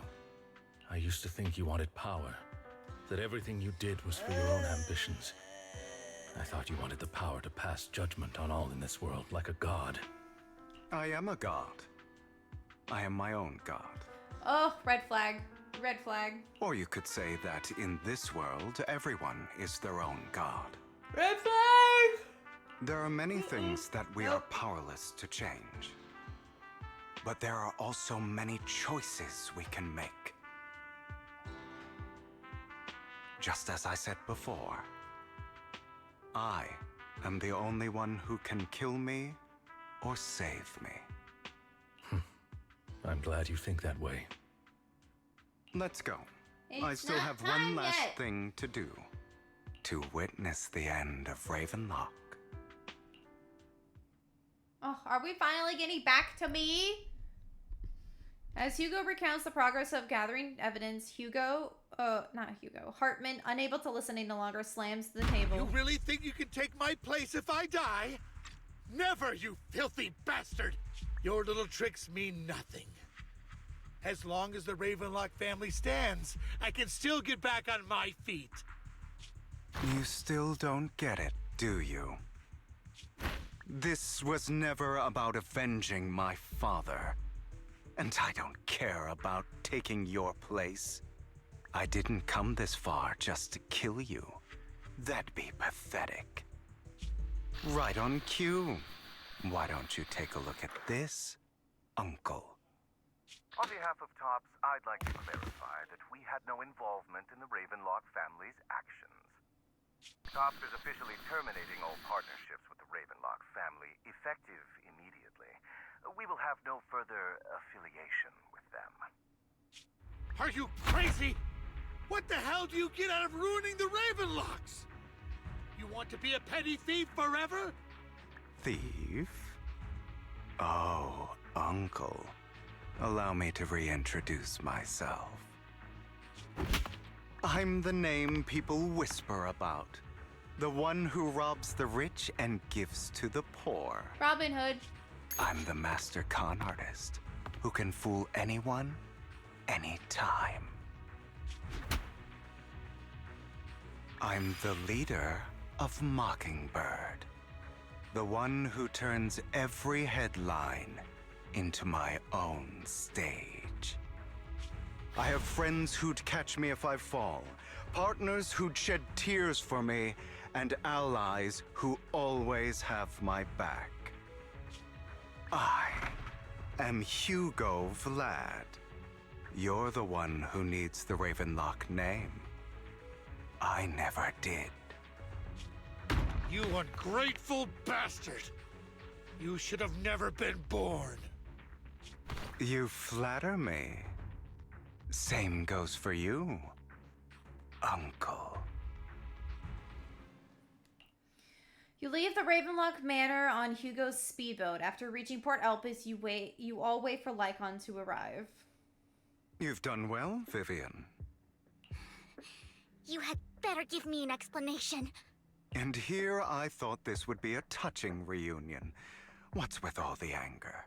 Hugo, I'm a member of Mockingbird too. I completely forgot she was even in this. And I mourned your death. Listen, Vivian. I don't want you or the people you cherish to get caught up in danger because of me. I've always been selfish, so I don't hesitate to use you all as variables in my plans. But it is because I am selfish that I also don't want my failures to affect my treasured companions. In any case, if you were in the same position, would you not make the same decisions? Lycon's taking care of everything outside. We should go. Also, Belle, thank you. And I'm sorry for the whole act where I threatened you. It was the only way for Hartman to drop his guard against you and leave you be. I, Hewwoooo Vlad, am forever indebted to you. You can repay me by giving me Denny's. Repay me by giving me Denny's. With Lycon's assistance, you successfully leave the Ravenlock family manor and return to the video store. Master Proxy, although it is late, there is some important intel that I must give you now. So, Lycon, you knew about Hugo's plan to fake his death? I was simply playing along. After all, I could not determine whether Hugo's plan would pose a threat to you. You are a student of the mayor's late friend, and I am obligated to protect you. You still have that habit of finding awkward excuses when you're embarrassed. Mr. Hewwoooo Vlad, if you have any important intelligence to share, please do so with haste. I need to return to rest before midnight. You two sure are close. For the sake of a certain old fossil's sleep schedule, I'll keep it brief. I learned from Camille that Dina intends to embed the sacrifice core into the sacrifice. Apparently, it will make the sacrifice much stronger. Sacrifices created this way will not retain their minds and will indiscriminately attack all living beings, including their creator. So the Exaltists don't do this. It would bring them no benefit. But Dina's concoction can control people's minds. If a person takes the pill and is injected with the serum Landon left behind, the sacrifice would be under its creator's control. Although the dormant sacrifice has been destroyed, Dina found a batch of that serum her father created and wants to create new sacrifices. Never mind the sacrifice. Hartman's sacrifice core is a fake. We don't know where the real one's gone. The real core has always been here. Here? In Lord Phaethon's video store? Vivian, do you remember when I suggested you give that collectible to our dear proxy? I remember. But that was just an ordinary pendant. And I've met the person who submitted it. She has absolutely no connection to the Exaltists. How about our dear proxy take out that pendant so we can take a look? After finding the pendant sent by Vivian, Hugo takes it and presses a hidden clasp. The pendant clicks open in the middle inside the sacrifice core. Oh my god!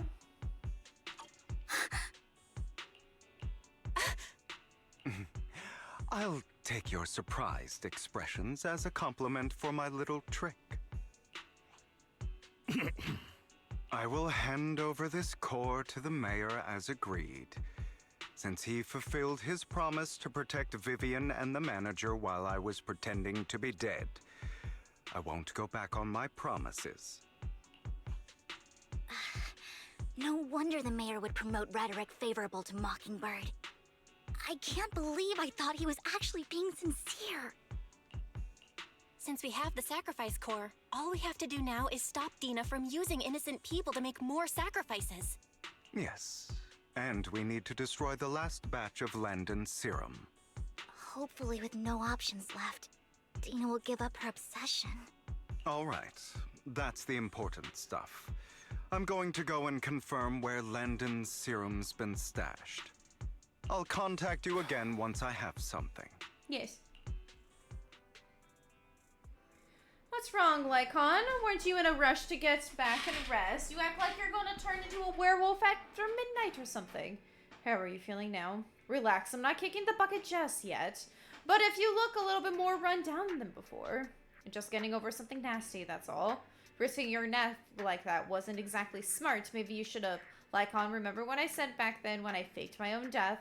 For a permanent and absolute victory, we must endure the pain of cutting away rotten flesh and preserve through the darkest hour before dawn. Not wrong, sure, but it was arrogant enough. Instead of playing God and picking who lives or dies, I'd rather just do what I can do. Because at the end of the day, a person can only shape their own destiny, nothing more. You really come a long way. Well, I appreciate the compliment. Hugo, you've got a lot of explaining to do. No more secrets. I will lay it out, promise. After a little chat, Lycon, Hugo, and Vivian say their goodbyes to take off. Back in your room, you drift off into a nice deep sleep. Belle, Hugo sent a message earlier. There's a new progress on the sacrifice. They found a large batch of unused sacrifice serum. He wants us to be there as guide. He, Vivian, and Lycon will be heading to the Hollow with us to destroy the serum. I'll use the HDD this time and head into the Hollow with you all. Tell me when you're ready, and remember to bring Eos with you. Oh my god, it's still going. Jesus.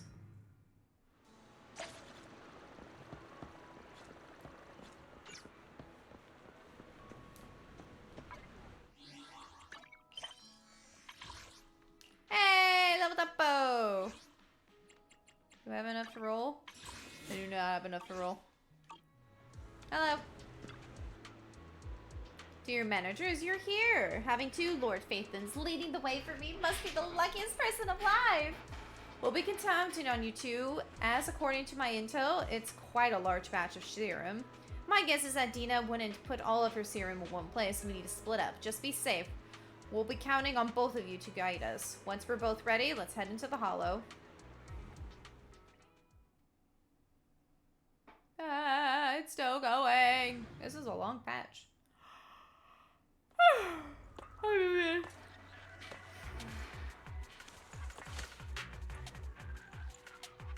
Landon's stash should be somewhere nearby. I did some digging. Some of the missing workers were brought here too.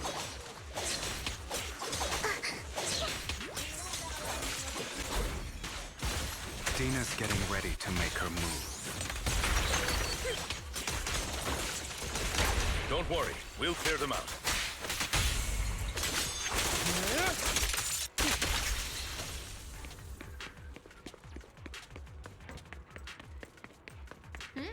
They're trying to destroy the goods! Stop Hey, them! bro! Hi, girl! How you doing, bitch? How you doing? We need to take care of the guards first. Look, girl! It's a vampire! Some of the serum is stored in this warehouse. I'm doing good. I'm doing good.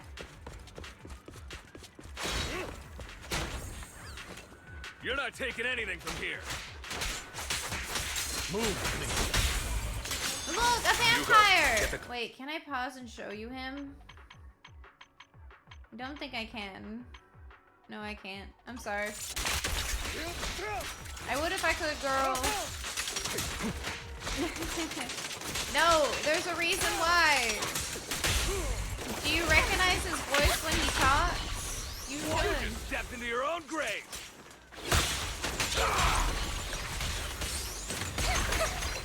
Fools.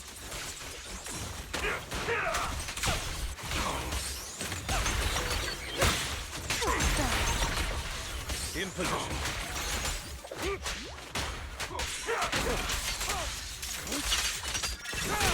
The end is now. Out of my way.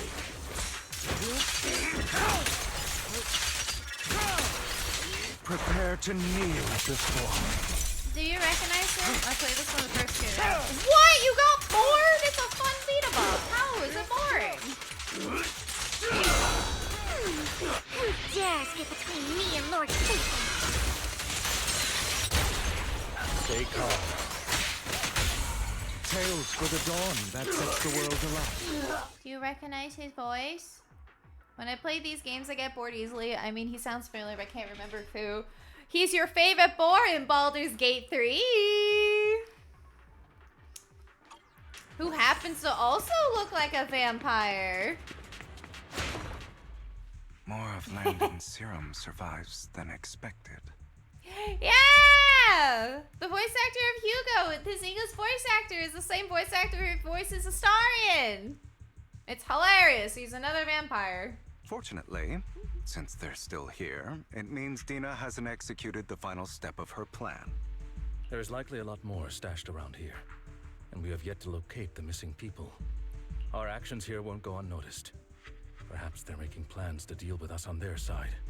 With Landon and Dina's concoctions combined, she may be capable of creating a sacrifice that obeys her. If it comes to that, this will get far more troublesome. How about we split up? Hugo and Lycon will destroy what remains of the substance around here, and Vivian and I will go search elsewhere. Very well. Let's go with your plan. But be careful if you encounter Dina and her people. It's a very fun game. It's very fast paced, which is what I like about it. There's a lot. I mean, now since it's been a long time since you played, it should at least give you a lot of content if you want to get back into it. According to Camille, she's absolutely obsessed with completing her father's dying wish. Who knows what she may try? Let's part ways here for now.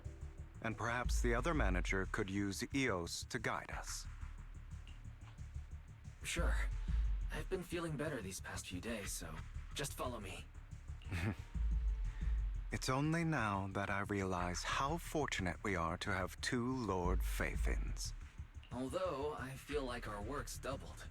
In the past, Belle and I would only ever work on the same route. Greater power means more responsibility. And in any case, I'm sure the mayor would be able to provide double compensation. He's a very generous person, after all. You fucking say that, bitch, but I know you play Dead by Daylight for fucking hours on end, and that shit seems so boring after a while. It's the same shit over and over again. How is that not boring? But I can't fault. We all have our likes and preferences. I shouldn't be too sassy. I will request additional compensation from the mayor.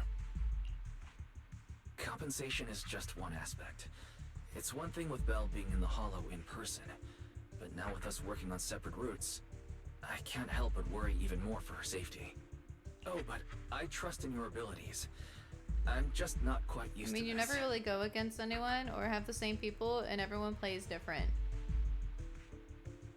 If you can see me squinting, I would show you I'm squinting, but I can't. This motto doesn't have that ability.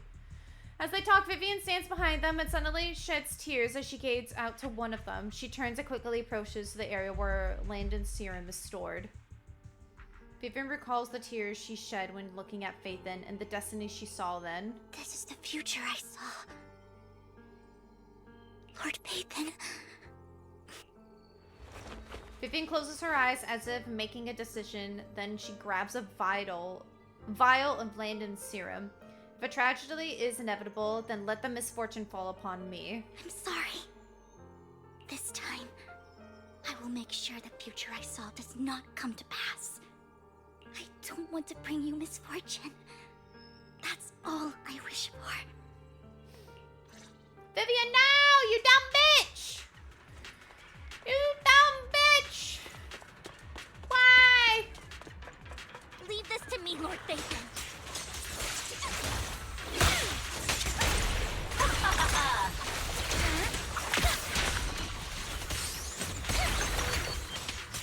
She is very fun to play as, but again, not gonna get her. Lord Phaethon, there might be more serum here.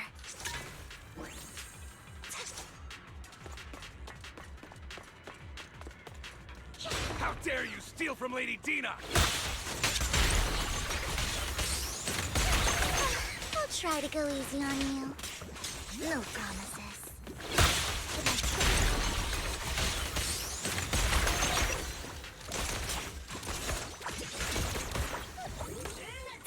Hello? Don't touch me. Don't touch There me. are containers by the fissure. Oh, the fissure. I just heard the There's fissure. got to be something inside. Let's try opening them. We don't want any more money. Please, just let us go. I don't think I'm gonna make it. Just end my pain, please. We're here to save you. Is there any other captives? There were, but they've all been to ethereals. So many ethereals. They're all dead. Please, just let us go. That girl never intended to let us live. My friends will let you get you out. We'll deal with this. Don't be afraid. We'll get you out of the hollow alive. We promise. Really, oh, thank goodness. Be careful. So many people were brought with us. They're all ethereals now. Really, really scary ethereals. I can't help but imagine what she's gonna do with the massive horde of ethereals. People will die. Everyone will be killed by those ethereals. Hush, say no more. My friends will get you out. Leave the rest to us. After contacting Hugo and Lycon, they quickly arrive. You eventually decide to have them take the civilians to a safer place, while Vivian and you continue to search for any overlooked serums or victims. Shortly after they leave, a familiar voice comes. It must have been tough for you to find this place. Not really. Vivian, if you had stayed out of it, I wouldn't be so eager to get rid of you. Those people have been taken to safety. You're all out of options. They're just mere test subjects. So what if they get away? There will always be people consumed by greed, and therefore, they will come willingly to me. In any case, what are a few sacrifices in comparison to the completion of Father's grand ambition? Oh God. Dina, you deceived those people. They didn't come willingly to you. You tricked them, just like Landon did back then. Deceived? Father gave hope to those who had everything taken from them by the Hollows. Vivian, you once rejoiced at the hope Father offered you, too. Before Father took you in, you were no more than an omen of disaster that no one wanted. It was Father who gave you shelter and a purpose for existing. Do you remember the first time you bestowed a blessing under Father's guidance? How did you feel when that person looked at you with adoration and gratefulness? That was the first time you felt hope. Like your existence had a purpose, right? Don't forget that it was Father who, through what you call deception, gave you hope. Yeah, and you fucking tried to kill you, you dumb bitch. What have you done? Oh my God. You basked in Father's attention and everyone's adoration. only to destroy everything. You're just a jealous fucking bitch. Calm the fuck Think that down. by leaving the Exaltists, those people will live better lives? Of course not. Those who suffered under the Hollows will only continue on as walking corpses, without the hope Father gave them. Do you really think you're some sort of savior, Vivian? In the end, you're just an ungrateful brat who brings misfortune to those around her. It was you who destroyed everyone's hope. No, it was your dad. Not everyone wants to live in false hope, Dina. You say it's because of greed that people willingly become your sacrifices.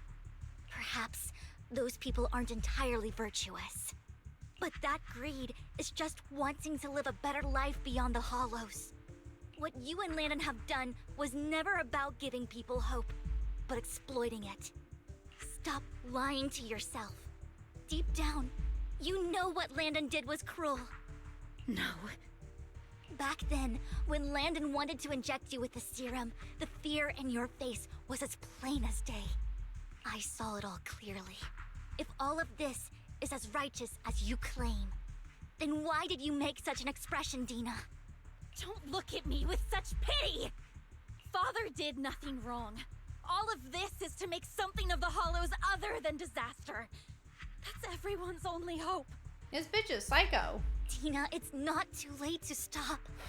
Stop living in this lie. You know what would happen if a sacrifice loses control and escapes the Hollow. It's not the Hollows that are to blame for those people's deaths, but the hope you keep talking about. That will cause more despair and claim more lives. That is merely the necessary sacrifice to accomplish a greater goal. No one deserves to be a sacrifice. Your hypocritical magnanimity disgusts me. What the fuck does magnanimity means? The fuck does that mean? Jesus. Hypocritical? She's a hypocrite. I can always go and get more test subjects if they've escaped. And I will be able to replicate Father's serum with enough time. With you gone, I'll be able to complete Father's gift to the Creator and fulfill his last wish. Camille, release the failed subjects. Lady Dina. Camille, are you going to do what you did before? You keep saying you'll follow the Creator, but it's all lies. Lady Dina, the Hollows took my family from me. I understand that there's no way to get back what I've lost. It was Lord Landon who told me that the Creator would guide me. One day, Hollows will no longer be disasters. Everyone will be able to survive inside them. That sounds so dumb. I look forward to the day when this hope becomes reality. It reminds me of like people saying about nuclear sites. Of like, yeah, the places where the nuclear bombs went off. And technically, after a long time, animals were able to live there. Like, there's dogs in certain areas that were, like, fucking filled with nuclear shit. But still no fucking people. Still no fucking people. I watched you grow up, and I know that you've always looked up to your father. He gives you hope. And I destroyed that hope with my own hands. I know the pain of loss, so I've always felt guilty. I want to atone for the hope I destroyed. But Dina, I don't want to ruin more lives. And I don't want to continue watching you destroy yourself. Vivian is right. Not everyone wants to live in false hope. So, please, stop. Camille, are you abandoning me too? I'm not abandoning you. I just don't want to see you go past the point of no return. The point of no return? I passed that point ages ago. No, Dina. You can still turn back. I'll be your way back. Where are you going, Camille?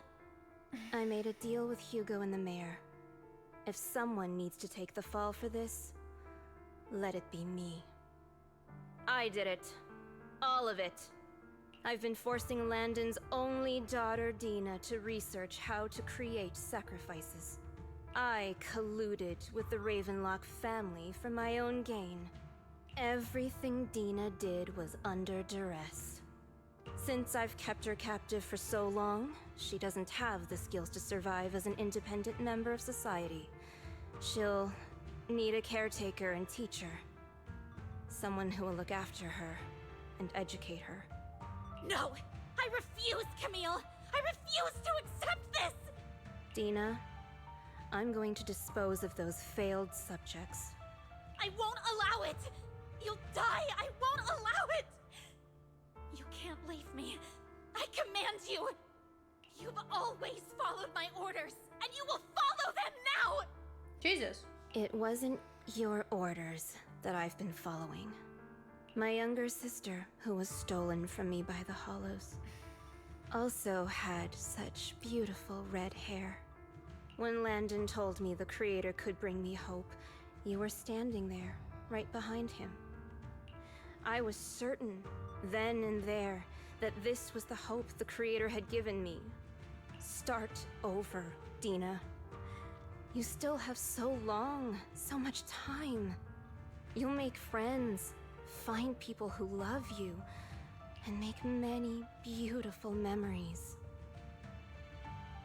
That's not what I want! Camille, you're not allowed to die! I won't allow it! I won't allow it! Goodbye, Dina. And I'm sorry, Vivian. I'll leave the rest to you. Huh?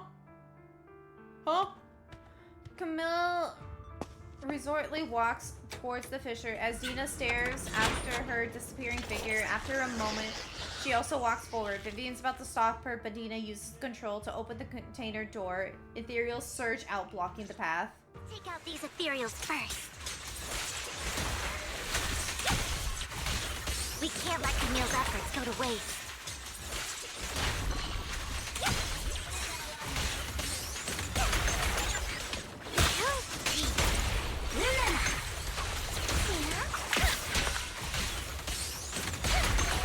Oh no, it's the corrupted ones!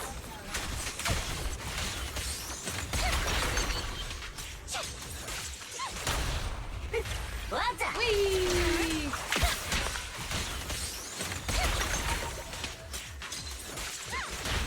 You better not get my tricks. Notice me. Lure me. Let's go after Dina, Lord Phaeton. There we They go. must be on the other side Of the fissure!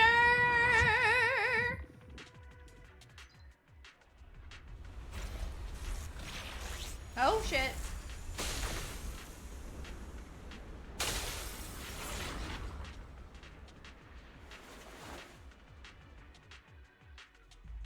Are you satisfied now, Vivian? How the fuck is it her fault? You were the one who brought yourself to this point.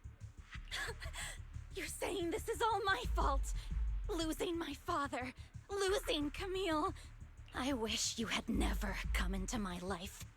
At first, when Father brought you home, I was happy. There are so many Exaltists, yet Father never allowed me to get too close with any of them. I never had any friends either. But when Father brought you back, he told me to take good care of you. That you were my first friend. I was also so happy the first time you took my place in helping Father select a person to receive the blessing. Because it meant you were different from all those other people. You could stay with me. But soon, I grew jealous. There it is. You took the attention that should have belonged to me. You even took Father's love from me. It's only because of my ability that Landon... I know, but... Vivian, jealousy is something you cannot control. Of course, the same goes for fear and hatred. I was terrified that one day you would look at me and shed tears. I knew if that day ever came, Father would not hesitate to force the blessing upon me. And when that day did come, I hated you for causing my father's death. Tina, you knew everything about what happened back then, so why are you still defending Landon? And why didn't you tell me back then? If I had known earlier, maybe I could have found a way. Because it's the only thing that makes me more special than you, no? It proves I had Father's trust. I was more useful to him. Vivian, you said you wandered without a home ever since you were young, hated by anyone you encountered. You were happy to gain recognition from everyone and help Father when you were among the Exaltists. You can't keep using that against her. But She in the didn't end, know. You discovered you were being used, so you felt betrayed and hurt. Then, what about me? All I ever had was my father. I've never known a life outside of the Exaltists. Ever since I was young, my only purpose was to help Father select who was to be blessed. The only purpose I had was my father and the Exaltists. I've never been taught anything else, Vivian. It is what little value I have, and have ever had. In the end, you took even that from me, and completely destroyed it. You think you're doing good and fighting evil. You've only managed to affect a small part of your world. But have you ever wondered if maybe that's all there is to my world? I never wanted to hurt you. You were also my first friend. And that's why I wanted to save you back then. Save me? You and Camille all talk about saving me. Why don't you understand? To me, loss is so much more painful than death. Tina, you can start over. Everything Camille did was so you could live on. Let's leave the Hollow together. There are so many amazing places in New Eridu. This time, I'll take care of you. I've also met so many amazing people. I'm sure they'll love you too. Okay, Dina? Vivian, I can't forgive you. And I don't want to forgive you. I have nothing left. If what little hatred I do still harbor were taken from me, well, I refuse to be so pitiful. I won't apologize, Vivian. Tina closes her eye and ingests a vial of serum into her own arm. Soon, ether crystals appear on her body, a sign of corruption. I don't want to hate myself. So I can only hate you for killing my father.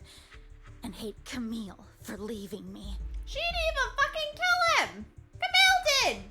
That's just the kind of person I am. Hateful and despicable. I refuse to owe anyone anything. I refuse to feel regret. I won't. Vivian, I will keep hating you. I will take all who are precious to you. I will also hate Camille. So I won't do as she wished and start a new life. Vivian, if you had never existed, if I had never, you would be... Lord Phaethon, please do not interfere. She was my first friend. I'm going to bid her farewell. How the fuck would I even help? I don't have any powers!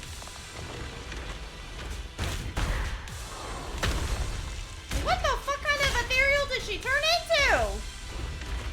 God, she does not look like herself at fucking all. Dina, soon, pain will be over. Lord Phaethon, don't come any closer!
What happened?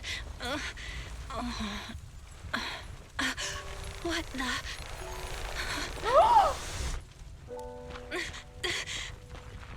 Vivian!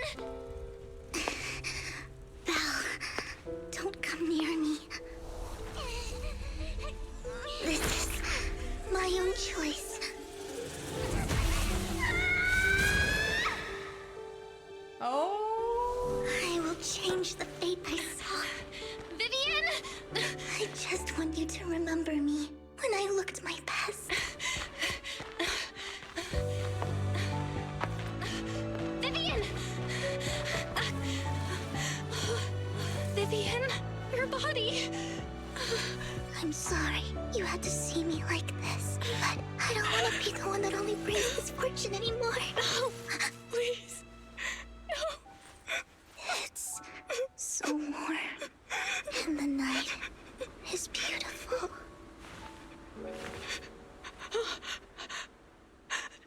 Vivian? Did she just fucking die?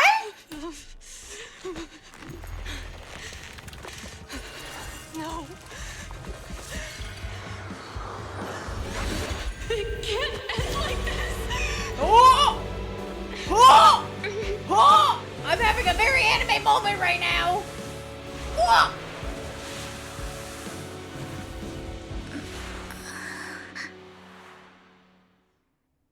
Oh.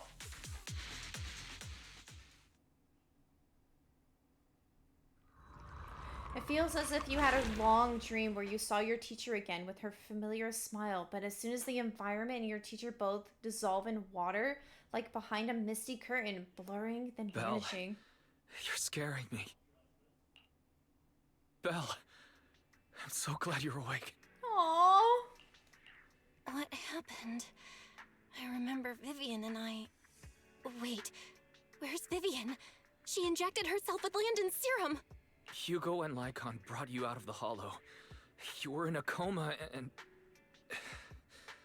I'm so glad you're safe. And you said Vivian used the serum on herself? But she looked fine to me, barring a couple of scratches. Hugo sent a message earlier saying he got her checked over, and she was alright. Can you recall what happened? The situation was dire, so Vivian used the serum on herself to defeat the ethereals. I saw the crystallization process starting to occur. And then I can't describe it, but I think I saw something. At the time, all I was thinking about was wanting to remove the crystals from Vivian. I don't even know what I did. But then I passed out, I guess. What happened after that? When I led Hugo and Lycon there, it was just you and Vivian lying on the ground. We didn't see anything else. Never mind that for now. Belle, do you feel any discomfort? Just a bit dizzy. For tonight, just get some rest. Hugo and Vivian said they'll come over tomorrow, so we'll discuss everything then. Okay. Good night then. This time, there are no strange noises or sights in your dream, and you sleep peacefully throughout the night. Shortly after you wake up, Vivian, Hugo, and Lycon arrive at the video store. Lord Phaethon! How are you feeling? No headaches? Leg pains? Heart palpitations? Loss of appetite? You're the one who fucking took a serum, bitch! Vivian? I was just so worried. Sorry. Anyway, Lord Phaethon, I'm so glad you're okay. What happened this time was all my fault. You only became an ethereal to defeat Dina. If it weren't for you, neither of us would have made it out alive. So, what happened? Belle said she saw the crystallization process start, but I didn't see anything through Eos. Hugo, Lycon, did either of you guys see anything strange? Allow me to explain. Miss Vivian told us what happened after she awoke, and the mayor arranged a full medical checkup for her. Based on the results, Miss Vivian indeed shows mild corruption sequela. But if the crystallization process had already started, the lingering effects should be far more severe. To be precise, if the process had already reached the point of mass surface crystallization, it should have taken no time at all to become an ethereal. So, the mayor theorizes that it was the etheric energy within Master Proxy's body that affected Vivian's condition and the surrounding etheric particles, causing Vivian's corruption to recede. This is hurting my brain. I don't know what this means. Essentially, corruption is a reaction between the etheric particles inside the body and in the surrounding environment. Therefore, it's not necessarily irreversible, just that currently our mainstream method of defense is prevention. How come I didn't know I had this ability? How's it even possible for me to influence other people's etheric particles? That makes it sound like I can manipulate etheric energy at will. Master Proxy, you are special. This is a gift your teacher left you. Our teacher? So this has to do with her? I don't know all the details, so I cannot explain everything to you. My apologies. However, Miss Yixuan might be able to answer some of your questions. She will visit you sometime soon, so please feel free to ask her any questions you may have. This is a long patch. She has quite an eccentric personality. If she causes you any inconvenience... If she causes trouble, can I file a complaint about her to you? Master Proxy, you have always been a people person, so I trust you will handle things just fine. Everyone pray for our wallets, as me and Philip might potentially burn everything. That just makes me more worried. In any case, the mayor has asked me to give everyone his most sincere gratitude. Unfortunately, the mayor could not come personally, but has promised everyone a favor. Provided it's within his means, he will offer his unconditional assistance once. There is no time limit on this favor. Unconditional, What if I wanted his position as mayor? If that is what you desire, then the mayor and his subordinates will be first in line to vote for you in the next election. As for the other votes, you'll have to work for them on your own. But should you assume office, I hope you take full responsibility for handling all day-to-day matters and lead by example. By sheer happenstance, the mayor has provided you with a copy of his current assignment, the City Waste Sorting and Processing proposal. Old fox. Well, can I request Lord Phaethon's? The mayor imagined you might ask. I have prepared all the necessary documents, and the ceremony expenses will be covered by the mayor as a gift. As long as Master Proxy agrees, we can sign and process the documents immediately. But this matter requires mutual consent, and cannot involve coercion, confinement, or one party's lack of consciousness. Are you fucking kidding me, bitch? Stop! I would never do that to Lord Phaethon! Woman! Probably. Bitch!